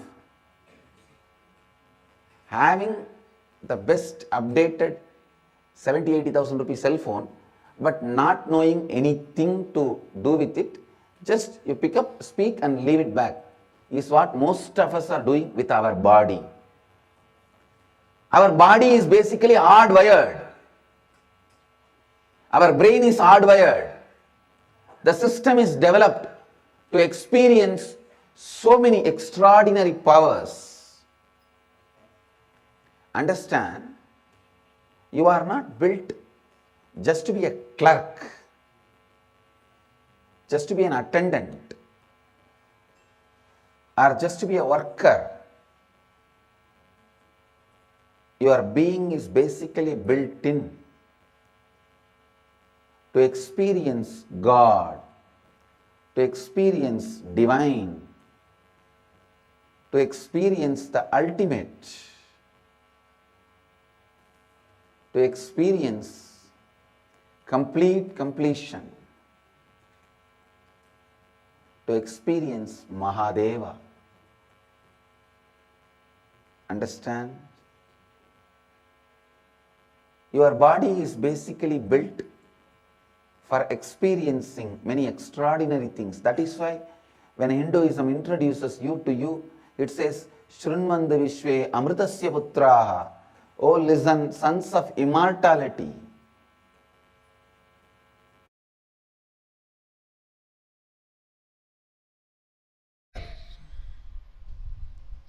The sacred secret science I am revealing about the third eye, experientially, to the whole universe, is neither mysticism nor occultism. First of all, I wanted to make it very clear. Mysticism and occultism, even those very words, and the scope of those words, definition of those words, are handicapped, mentally retarded version of the word Shakti and Siddhi. Listen. What I am revealing as the sacred secret science of third eye is neither mysticism nor occultism. It does not come under any of these definitions.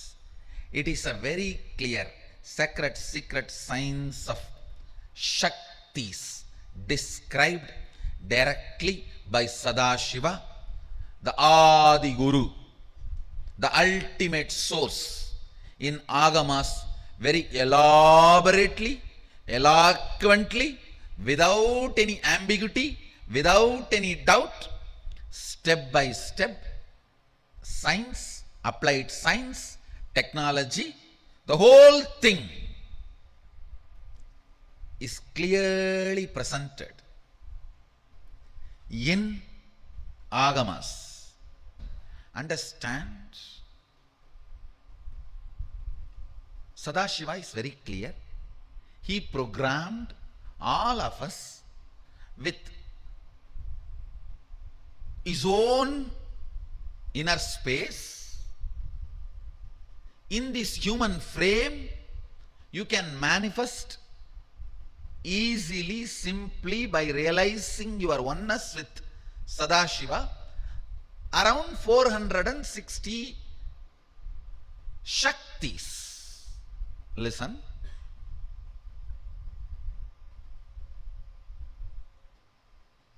These Shaktis are neither supernatural, nor magical, or paranormal, or alchemy based, or occult, or mystical. These are very clearly the sacred science of manifesting your original state of Sadashivatva. Somebody says it is difficult, somebody says it is easy. I say it is neither difficult nor easy. It is simple reality.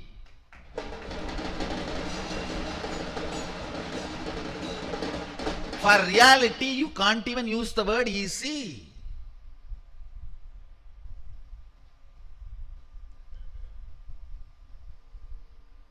Understand, if this coffee is there in the kitchen, getting it and putting it in the mouth is difficult. If it is there just next to me in the table, getting it and putting it in the mouth is easy. But the coffee is already sitting in the mouth. Is it difficult or easy? It's simple reality. The coffee which is already in the mouth, for that you can't even use the word difficult or easy. It's reality. Third eye, one of the most discussed, analyzed, debated, argued, and most misunderstood subject. Please understand, what is third eye? Let me define. Third eye is an intra-organ. You really have it, which can be awakened which can directly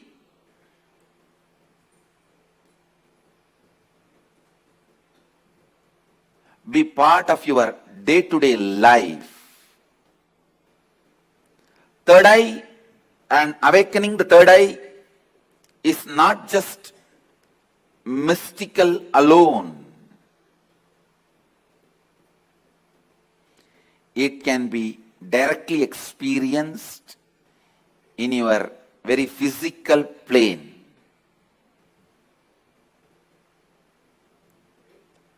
It has a clear, defined powers which can add to your day-to-day life, not just exploring the mystical path and spiritual experiences. It can directly help you experience so many extraordinary things in your day-to-day life. Third eye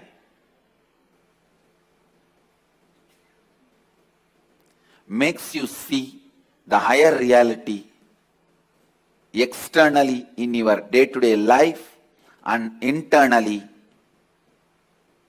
in your life and death journey. Third eye is one of the powerful energy center in your body. It is located between both eyebrows, where I have this red color kumkum. Awakening the third eye makes you immediately experience God. I can say God minus third eye is man, man plus third eye is God. God minus third eye is man, man plus third eye is God.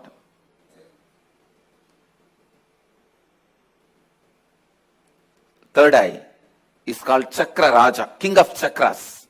That's the last chakra. The crown center is not actually chakra, it's an opening. The third eye is the last chakra, an ultimate chakra in your body. All the different energy centers in your body is ruled by third eye chakra. It's called Anya chakra in Sanskrit. It means literally the seat of the willpower. Will. Anya means will. That's the seat of the willpower. Anya chakra. Willpower. Chakra Raja. The third eye is the king of all chakras, energy centers. If that one energy center can be awakened,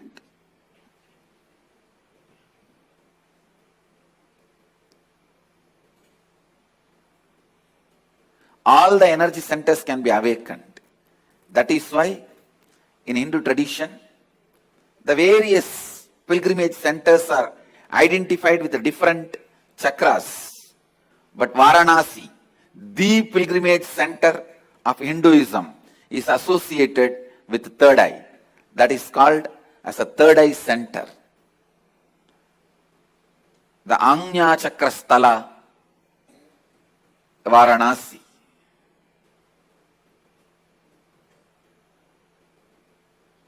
People ask me, what happens to you when you activate your third eye? Actually, I can't say. You can't explain to a born blind man what happens to him when he gets the vision. How much ever you try, you can't explain all the dimensions.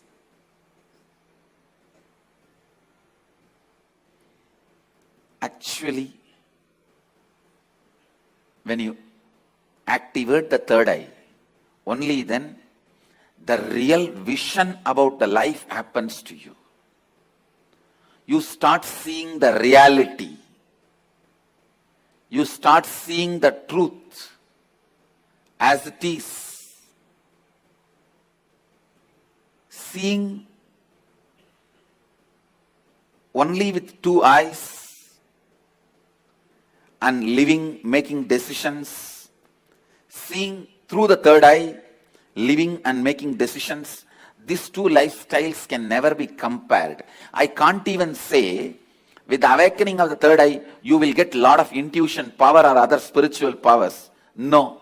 Let me be very honest. When you awaken the third eye, your whole life will be different.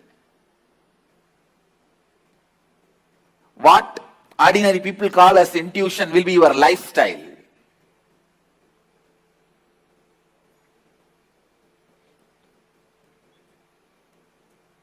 What individuals call as spiritual powers, that will be your lifestyle. It is not easy to describe the difference. When your third eye is awakened,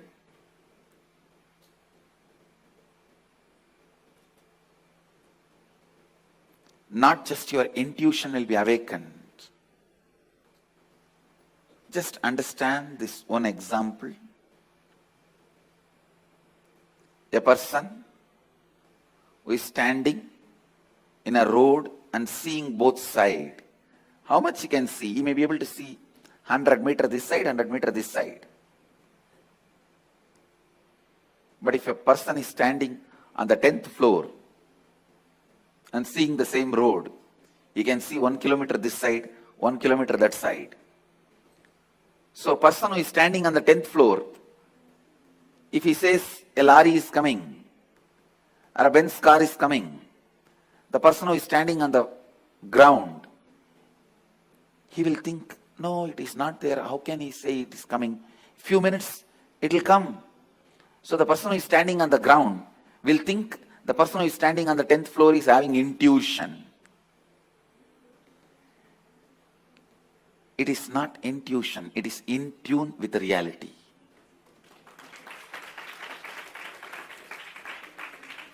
When your third eye is awakened, you will be able to see everything from the higher plane.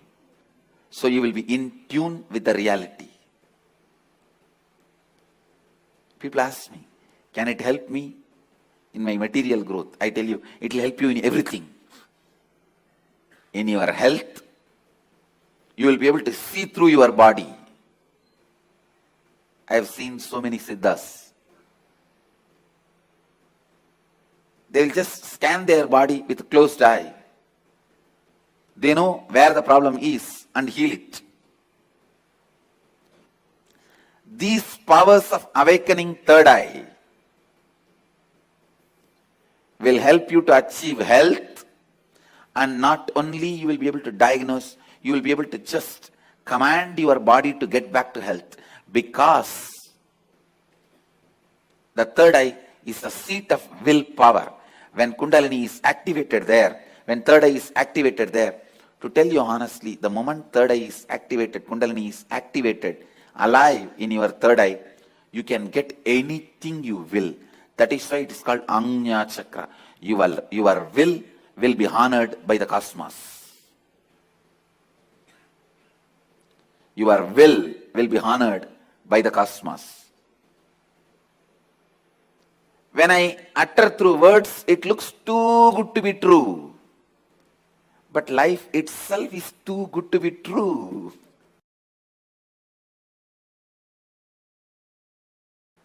The third eye is blocked by your decision to be comfortable, cozy with arrogance and ego. Let me define arrogance and ego.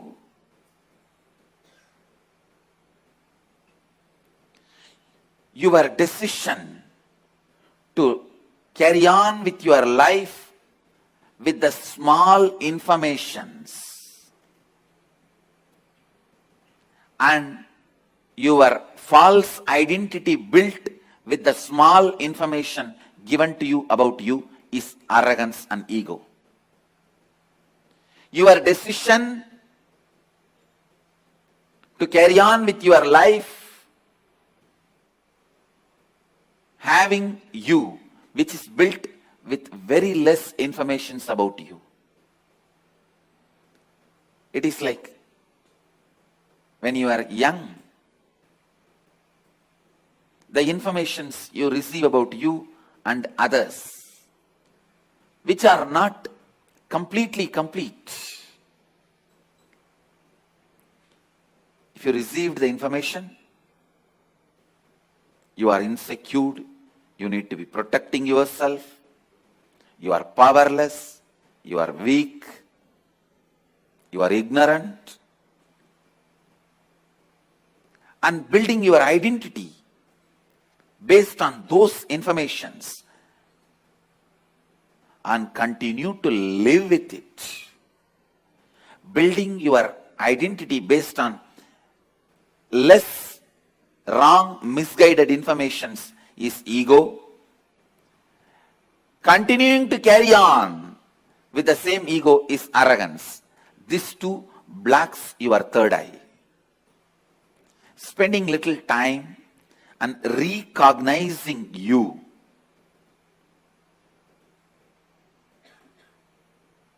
by internalizing some of the truths from the Upanishads, understanding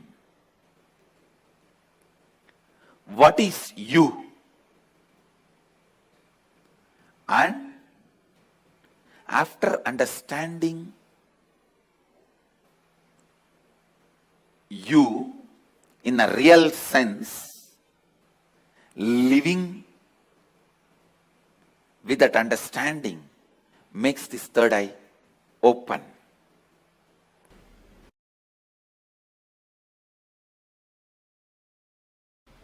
All the extraordinary traditions,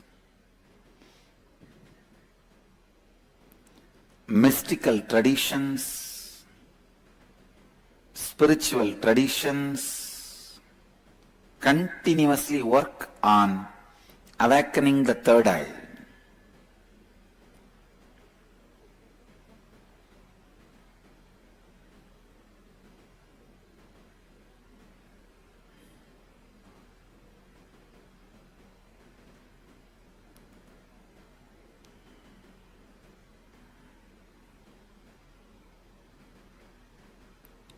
Third eye awakens the moment you start giving attention to it. Third eye is awakened the moment you start giving attention to it.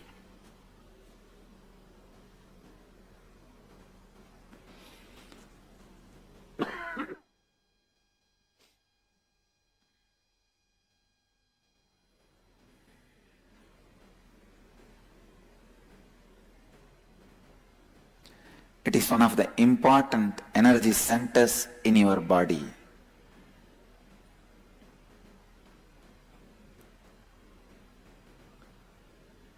In Sanskrit, we have a proverb. If you die in Varanasi, you will achieve liberation. Varanasi means the space between your nose and eyebrows. The very Sanskrit word means third eye. If you leave your awareness on the third eye, if you leave the body while your awareness is on the third eye, you will become enlightened. Of course, Varanasi in the banks of Ganga in UP also has sanctity. It is a very powerful spiritual energy center.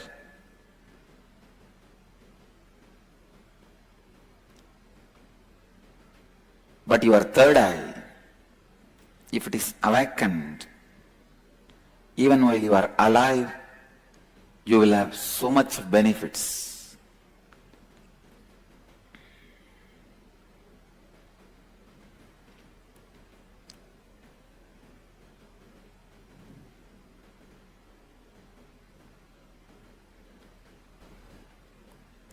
Please understand,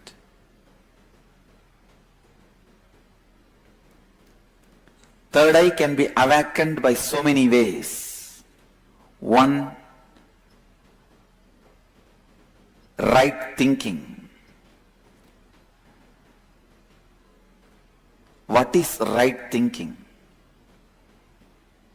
Aligning all your thinking based on the cognition of tattvas is right thinking. Aligning all your thinking based on the cognition of the four principles is right thinking. Listen. Third eye is not just an eye, it is the very source of your consciousness. If you align your thinking based on the four principles, all your energy will become centered on third eye. All your energy will become stable in your third eye. The functioning of your third eye will enter into the next frequency. Please listen. Third eye is not just brow center, it is browsing center also. Just like how you can upload or download anything to the internet world through the browsing center, same way through the third eye you can download and upload anything with the cosmos. Any Akashic records can be downloaded by you when you open your third eye. Please listen. All the Akashic readings are done by me because of the third eye awakening. That is the process through which Akashic records are read out. Third eye is like a door to cosmos. You can receive anything. Same way, you can send any command to the cosmos through the third eye. Anything sent through the third eye to the cosmos, immediately experienced.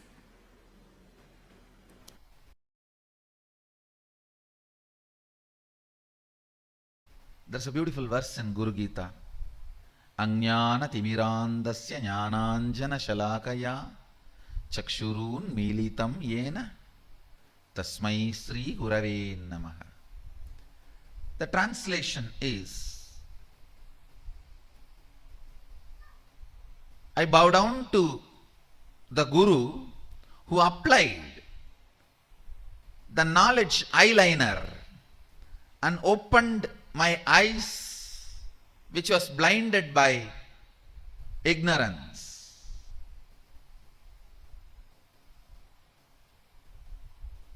If you just read this superficially, you will miss the whole truth. You need to ask the question, how can eyeliner open the eyes and make the eyes have vision? Eyeliner is always beauty product. Maybe it can make others feel you have a big eyes. That cannot bring vision. It can change the reputation of your eyes, but not the character of your eyes. Then what does this shloka mean?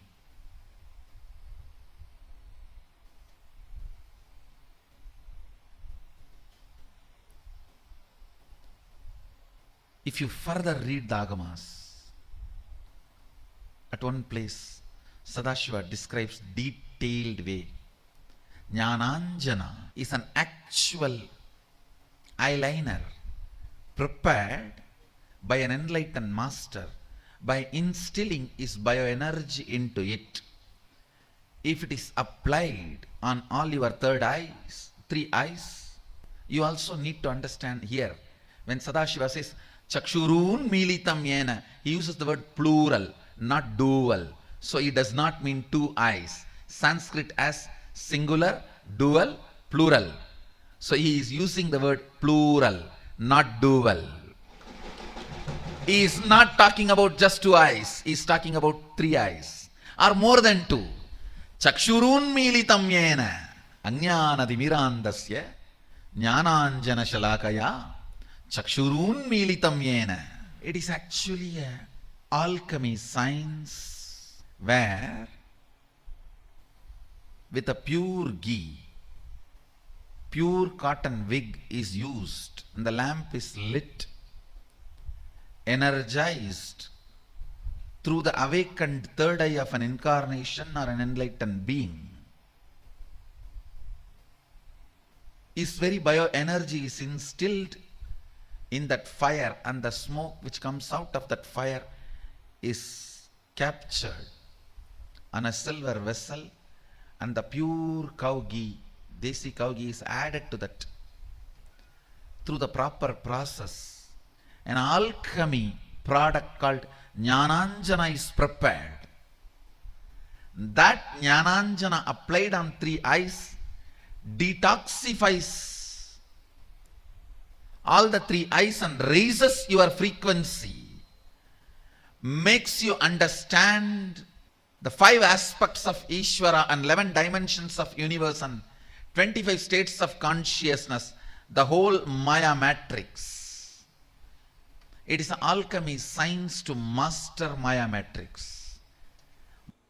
When I completed 11 and aging into 12, that year, Vaigasi month, Visakha Nakshatra, Paurnami Tithi. This is the way we Indians keep the date in the memory. We don't keep that, the English calendar date. Somehow, I always kept only based on the Tithi and Rasi and Nakshatra. And so now if you can Google, you Google and find out exactly what is the date. Let me describe, because we never bothered about the Kala. We bothered about only the essence of Kala. When I completed 11 and moving into 12, that year, this has happened. Listen, exactly what happened. Let me describe. As usual, I went and sat on one rock. I did not choose. Please understand. I did not choose. It was just a casual. Usually I'll sit here, there. Somehow, that day I sat on one rock, which has become a Tirtha Kshetra now for all our devotees and disciples. I sat casually. Whenever I find time, I'll go and spend time in that space, in that area, because Devi became enlightened there. My Guru Vibhudananda Puri always used to tell, this is Devi's energy field. That place is called Pavadakundru, Coral Hill. She used to tell, this is Devi's energy space, energy field. So I always used to go and sit there. I was sitting on a rock. To tell you honestly, I was not even doing some serious meditation. I can say in a way the whole ambience was so calm, so beautiful. I decided to close my eyes. Once I closed the eyes, the intensity of my yearning started taking over me. The intensity to realize myself, my true nature, started possessing me.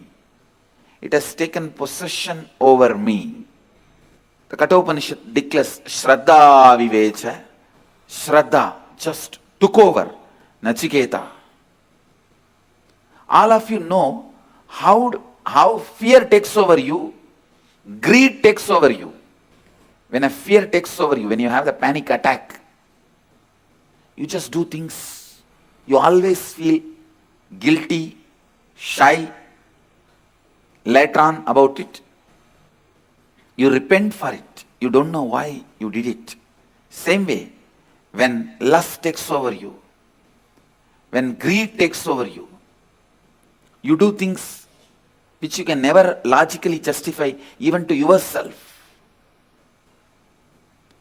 But when authenticity takes over you, it will be 10,000 times more intense than fear taking over or greed taking over.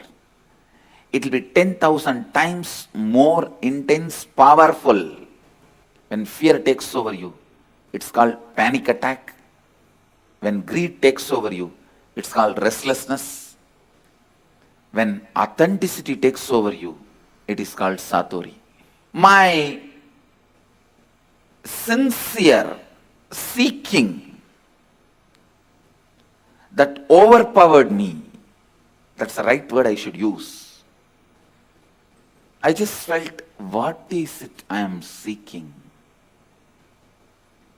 Who is that me who is seeking? Who is that me that is deeply discontented about anything I see, hear? Who is that who is deeply discontented even about my own existence? Listen, almost like, who am I who is so discontented about my own existence? Understand, all of you have discontentment about your own existence, but you never look into why, what, who is having that discontentment. You try to look in, if you get one rasagulla, you forget that. You try to look in, if you get something else, you forget that.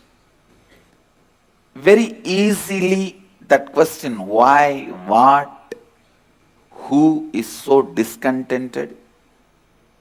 Those questions are forgotten very easily. The person for whom the question has become the first and top priority, he is a seeker. It was such strong taking over. That's the right word I'll use. Taking over. Listen. Understand. When that whole being took over, who am I that is experiencing this deep discontentment, suffocation? I can see very clearly that heaviness just went into depths of the consciousness. Suddenly, one moment, the first thing happened is that idea inside and outside broke. Please understand, the inner space and outer space broke. The first experience is that I was able to see everything around me, above me, the whole 360 degree, 10 direction. Below me, everything. I realized not only I was able to see, I was able to feel, experience. I'm actually now reliving that experience to describe any point I left out which I have not described. I felt that the skin of the stone on rock on which I was sitting and the skin of this body both carry me equally. In both I exist equally. Both carry me equally. In both I exist equally.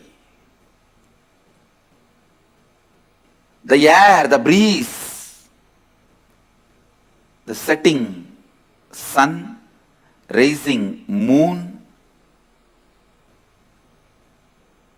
the whole Arunachala hill, all the plants, bush, shrubs, trees, everything, everything, everything. Just become so alive.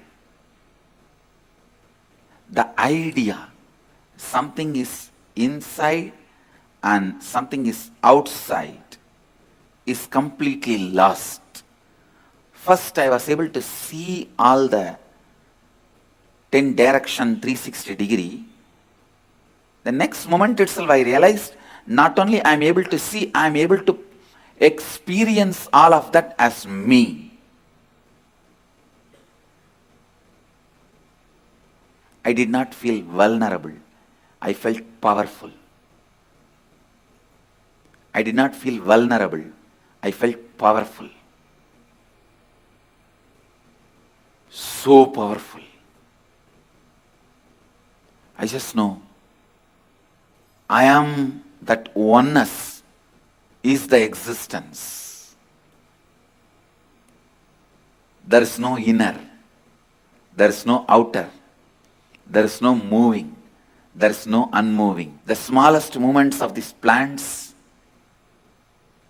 is my movement, and the highest stillness of the center of the cosmos is my stillness. Moves and moves not. What do you call as near? What do you call as far off? Those concepts are lost. What do you call as inner space? Inside you, outer space, outside you, the ideas are forgotten. I tell you, there was a great disciple and great guru in Tiruvannamalai. The guru's name was Guhainamachivayar and disciple name was Gurunamachivayar. The disciple actually had the title Gurunamachivayar and the guru had the title Guhainamachivayar. Both of them are great saints. Guhainamachivayar got the name because he will always be vibrating that name Namah Shivaya, Namah Shivaya, Namah Shivaya, that Panchakshara, and he used to reside in a cave. Still the cave is there. He will be sitting in that cave. If somebody goes, that cave, whole cave will vibrate with that Panchakshara mantra. You will not know from where that sound is coming. He is not uttering. His mouth is just closed. There is no sound from him. But that whole cave will vibrate with that frequency. That is why he got the name Guhainamachivayar. Because of his presence, the whole cave was vibrating that Namah Shivaya mantra. He had a disciple. One day the disciple was pressing the feet of Guru. Suddenly he took the hands off and started rubbing. Guru asked, "Hey, what are you doing?" The disciple said, "No, in Chidambaram temple, the screen in the Chitsabha caught fire from the lamp, so I just put it off." A remote vision power. And Guhainamachivayar was very happy. Actually, next day they got the news. Actually, the fire happened in the Chitsabha, and suddenly somebody appeared and rubbed, and the problem got solved.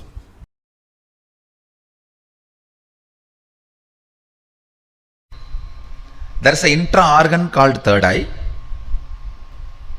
that has a cords, nerves, just like eyes, that gets calcified by the neurotoxins that need to be cleaned. The detoxification need to happen.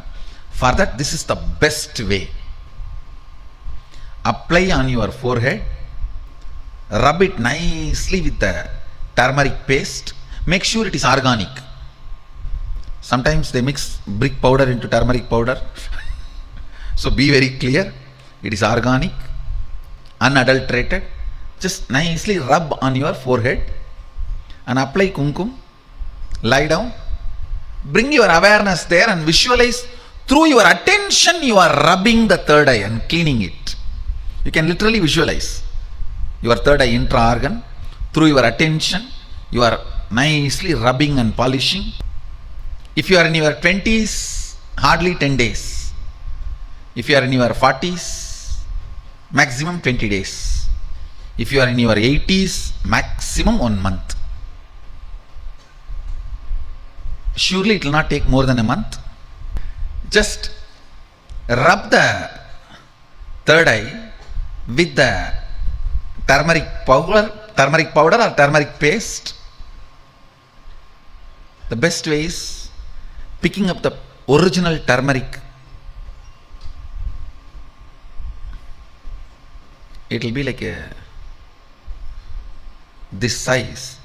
Picking it and have a stone, clean stone, and rub it nicely with water. And that paste, if you rub on your forehead, in the night time before falling asleep, nicely rub it and put kumkum and fall asleep. Actually,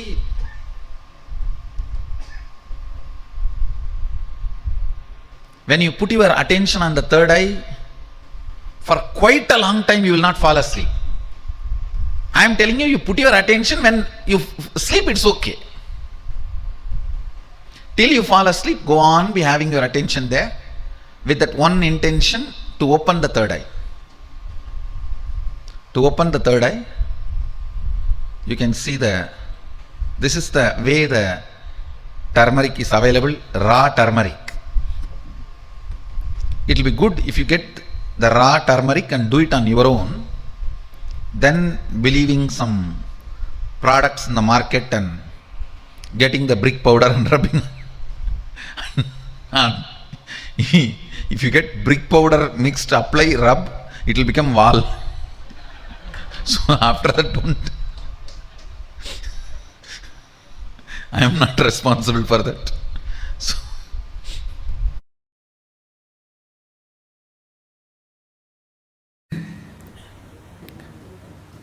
So the first thing power manifestation needs is Shaktipada. Shaktipada is connecting with enlightened space, Chidambara, a conscious space. In the conscious space, nothing happens as a compulsive thought pattern or unconscious flow current. Listen carefully. Thought or mood or ideas or incompletions, nothing moves unconsciously. In the conscious inner space, Chidambara, if something is going on unconsciously in you without your knowledge, then it is not Chidambara. If it is pure Chidambara, it moves consciously. Nothing moves unconsciously. So understand, connecting with the Chidambara, who already achieved that space of Sadashivatva, who is already manifesting Sadashiva, connecting with that being space is what I call Shaktipada. The first step for manifesting Shaktis is Shaktipada. One funny thing about Shaktipada is you can't speak, you can only do it. It is like how many hours you hear about swimming. It will not help you. You need to get into the water and start swimming. You need to get into the water and start the movements. Shaktipada is also same. You need to get into that space and start living. Getting into that space and start living. In that high energy and enthusiasm, in the high spirit. Maybe I'll give on Shaktipada now, then try to expand. The multiple ways Shaktipada happens in our life. Even seeing Guru. When you see, if your lips and eyes become big, Shaktipada is happening. When your two eyes are not enough, when your two eyes are opening wide and not able to catch the master's form, your third eye is opened as a gift. The energy enters through two eyes, hits the third eye, and it is opened. If you are not able to contain the joy with the mouth and becomes wide open. The energy enters, touches the heart and opens that.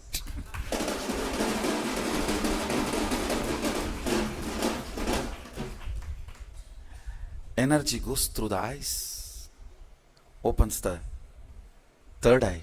Energy goes through the mouth, opens the heart. And I tell you,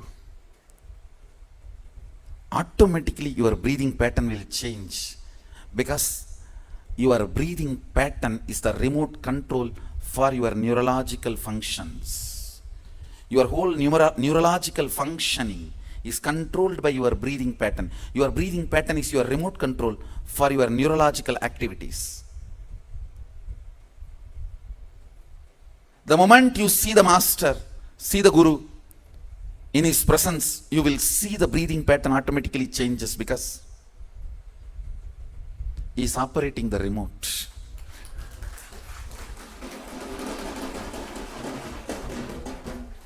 Understand?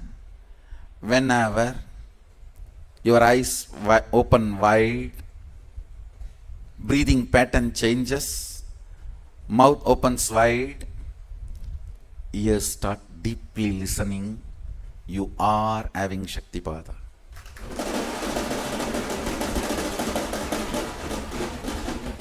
Sadashiva beautifully describes eyes opening wide to drink his swarm, mouth opening wide because uncontainable joy, breathing pattern changing, ears getting into the listening space, skin experiencing goosebumps. All these are the clear definition that you are having Shaktipada. Whether you see him, remember him, celebrate him,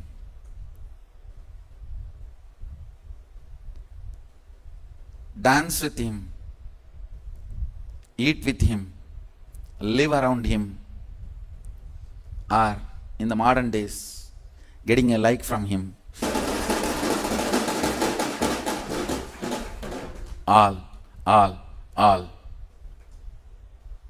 All this is Shaktipada.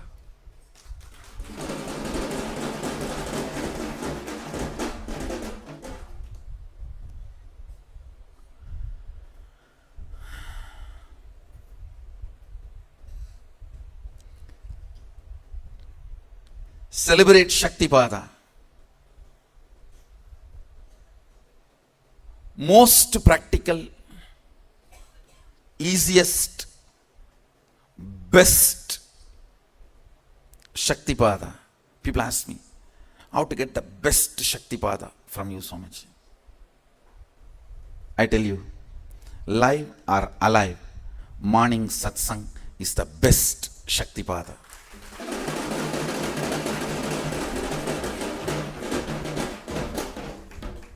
Miss anything, not morning satsang.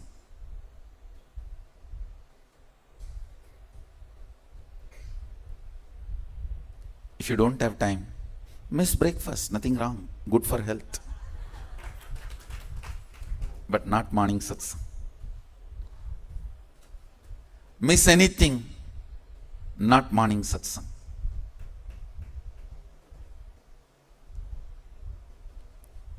Celebrate Shaktipada. I tell you, it is my integrity to my Guru, Arunagiri Yogi Ishvara. I'll make this Sadashiva's consciousness, Sadashiva's power manifestation. I'll make Sadashiva's consciousness, Sadashiva's powers manifesting as lifestyle for the whole humanity.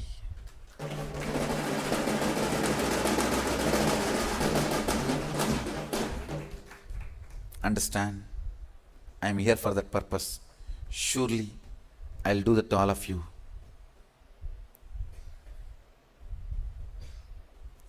Just by Shaktipat, nothing else. Celebrate Shaktipada.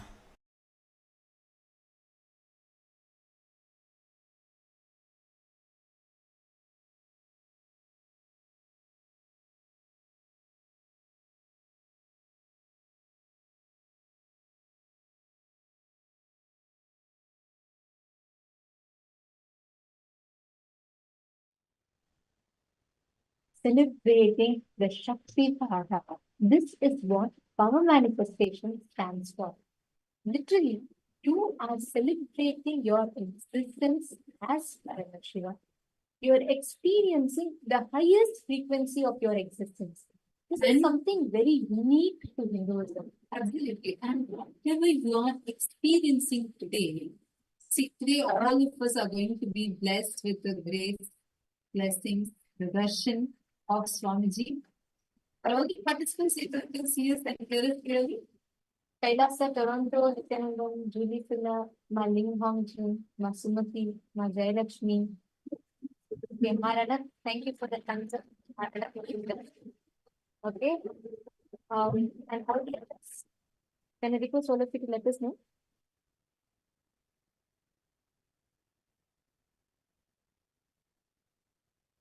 Yes. So what Swamiji did was one. The science of power manifestation. This is a very important aspect of Paramashivoham because it is through this Swamiji is actually one of the main aspects through which we experience that it is possible for us. We say, okay, yes, oh, okay, I know, and Paramashiva Swamiji is told, exactly will I know what is the way? Power manifestation is the way that you recognize, you experientially recognize the Paramashivatva in how you manifest the Paramashivatva inside you is through power manifestation.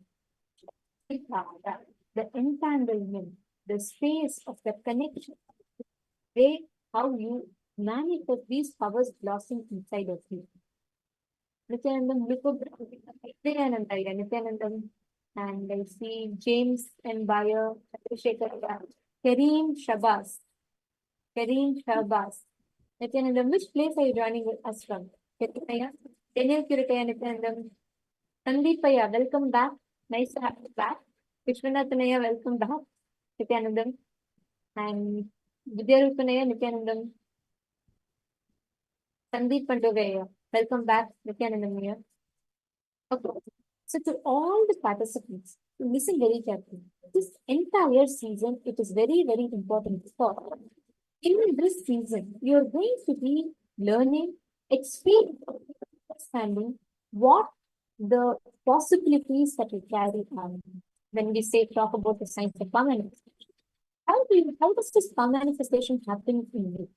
How do you manifest this? How do you manifest powers? And what is the way you can work for yourself to have a breakthrough manifestation? Now, whatever about us manifesting the powers, we are going to be experientially tasting it, understanding it throughout this season, throughout this program. We are going to be manifesting almost 360 powers. We are going to be manifesting the various different powers like remote, able to read people's mind or being able to levitate objects, and understand all these are possible. Whatever you might have read in the history of Hinduism, right? We know Hanuman flew over the ocean or how Krishna could materialize things. These are all a possibility. These are all not stories or mythology. The science of harnessing your peak potential inside. And this science is something unique to Hinduism. Every civilization searches for it. That's why the third eye is given so much of importance in all civilizations. The Egyptian civilization, or whether it is the Mayan civilization, every civilization has given incorporates its third eye. Like in Egyptian civilization, this third eye is considered soul. Right? Whether it is a chorus or each of them, they seek for the awakening of this third eye. And because third eye or this one manifestation holds the unlocking many of the unique aspects of yourself, experientially understanding some of the most unique aspects of you. When you manifest the powers, when you manifest your own higher possibility. So now, for today, what we're all going to be doing is we're all going to be preparing ourselves by doing a very powerful process for awakening the third eye. We're going to be doing the most powerful meditation process ever. This is a very, very, very powerful meditation process that directly sponsors the guides. And you're going to see how the benefits of it will start instantly, right after you do the meditation, how it starts manifesting through the powers will start manifesting and actually experience the third eye awakening. So let's get ready. I request all of you to kindly put your gadgets away and settle down. Please sit with your head, neck, and spine in a straight line. Swamiji is going to be guiding us step by step on how you have to do this meditation. And all you need to do is just be here and you're going to follow the process. Let's listen to the revelation from Swamiji and do the meditation as it begins.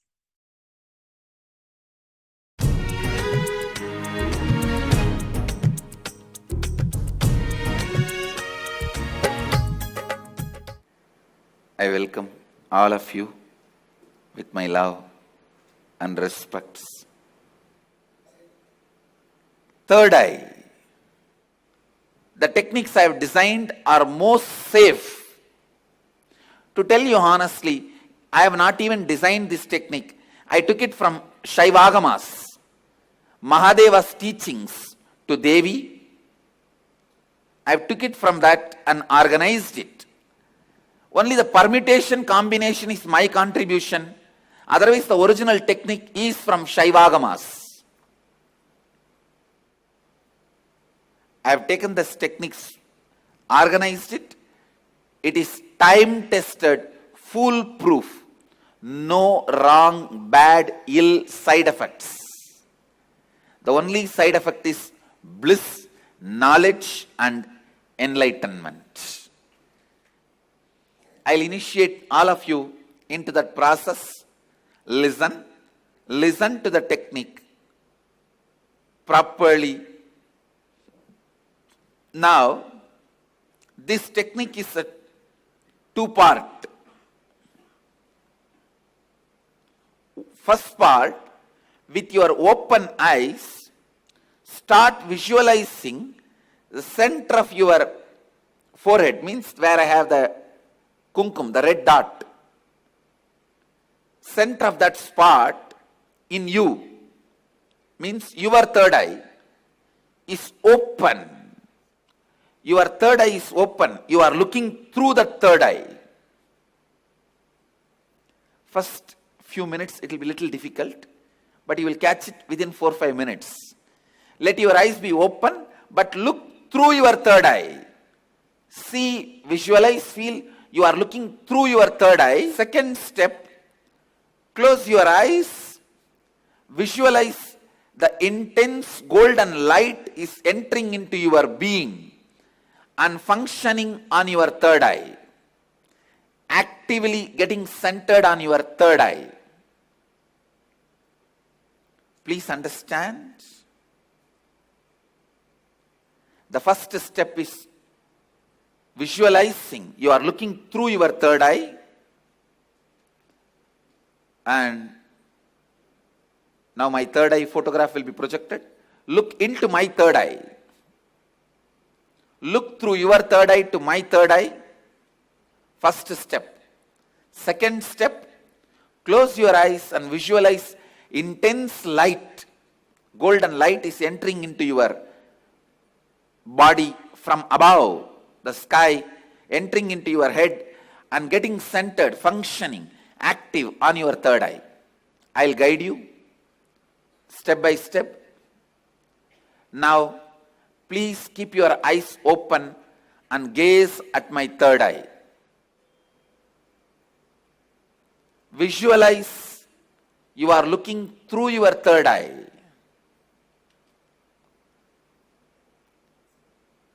Between your eyebrows, there is a red color hole.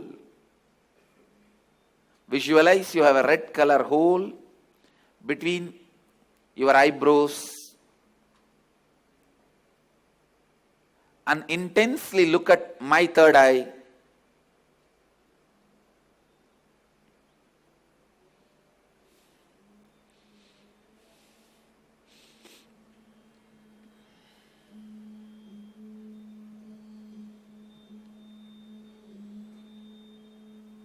Shiva, Shiva, Shiva.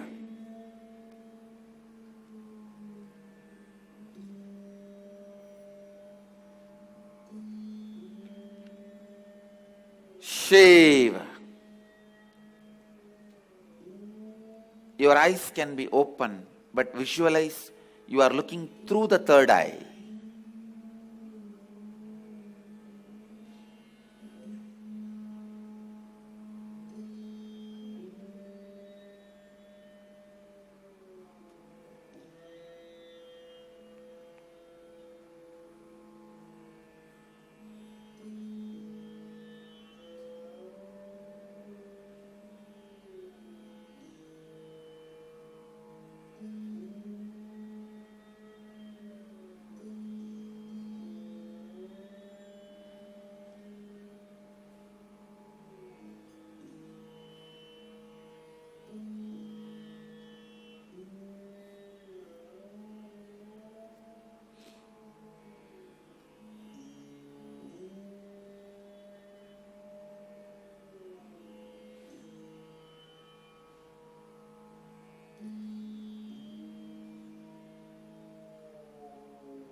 Shiva, Shambhavi,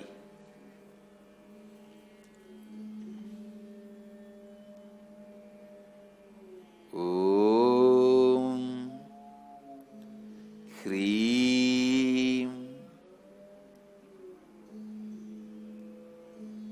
Kundalini, Kula Kundalini.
Shiva.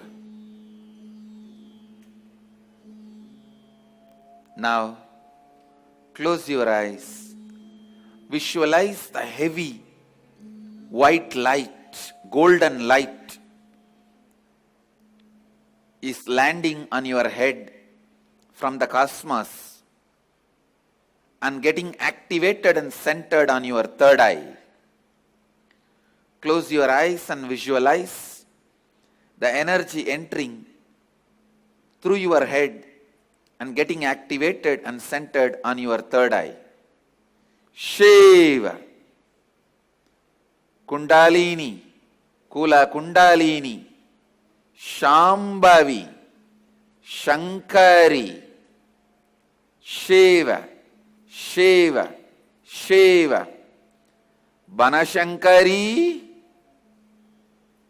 Banashankari.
Om Hreem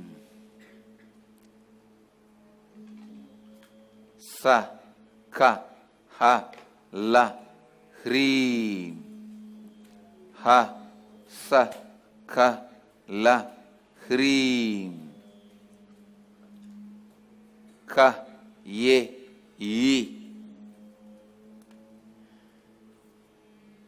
Shiva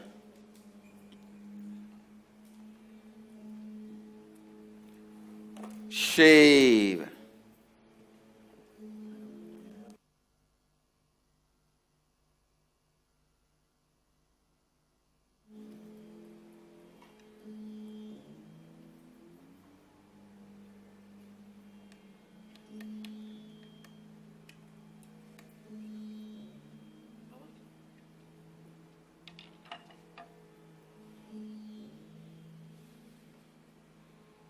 Shiva.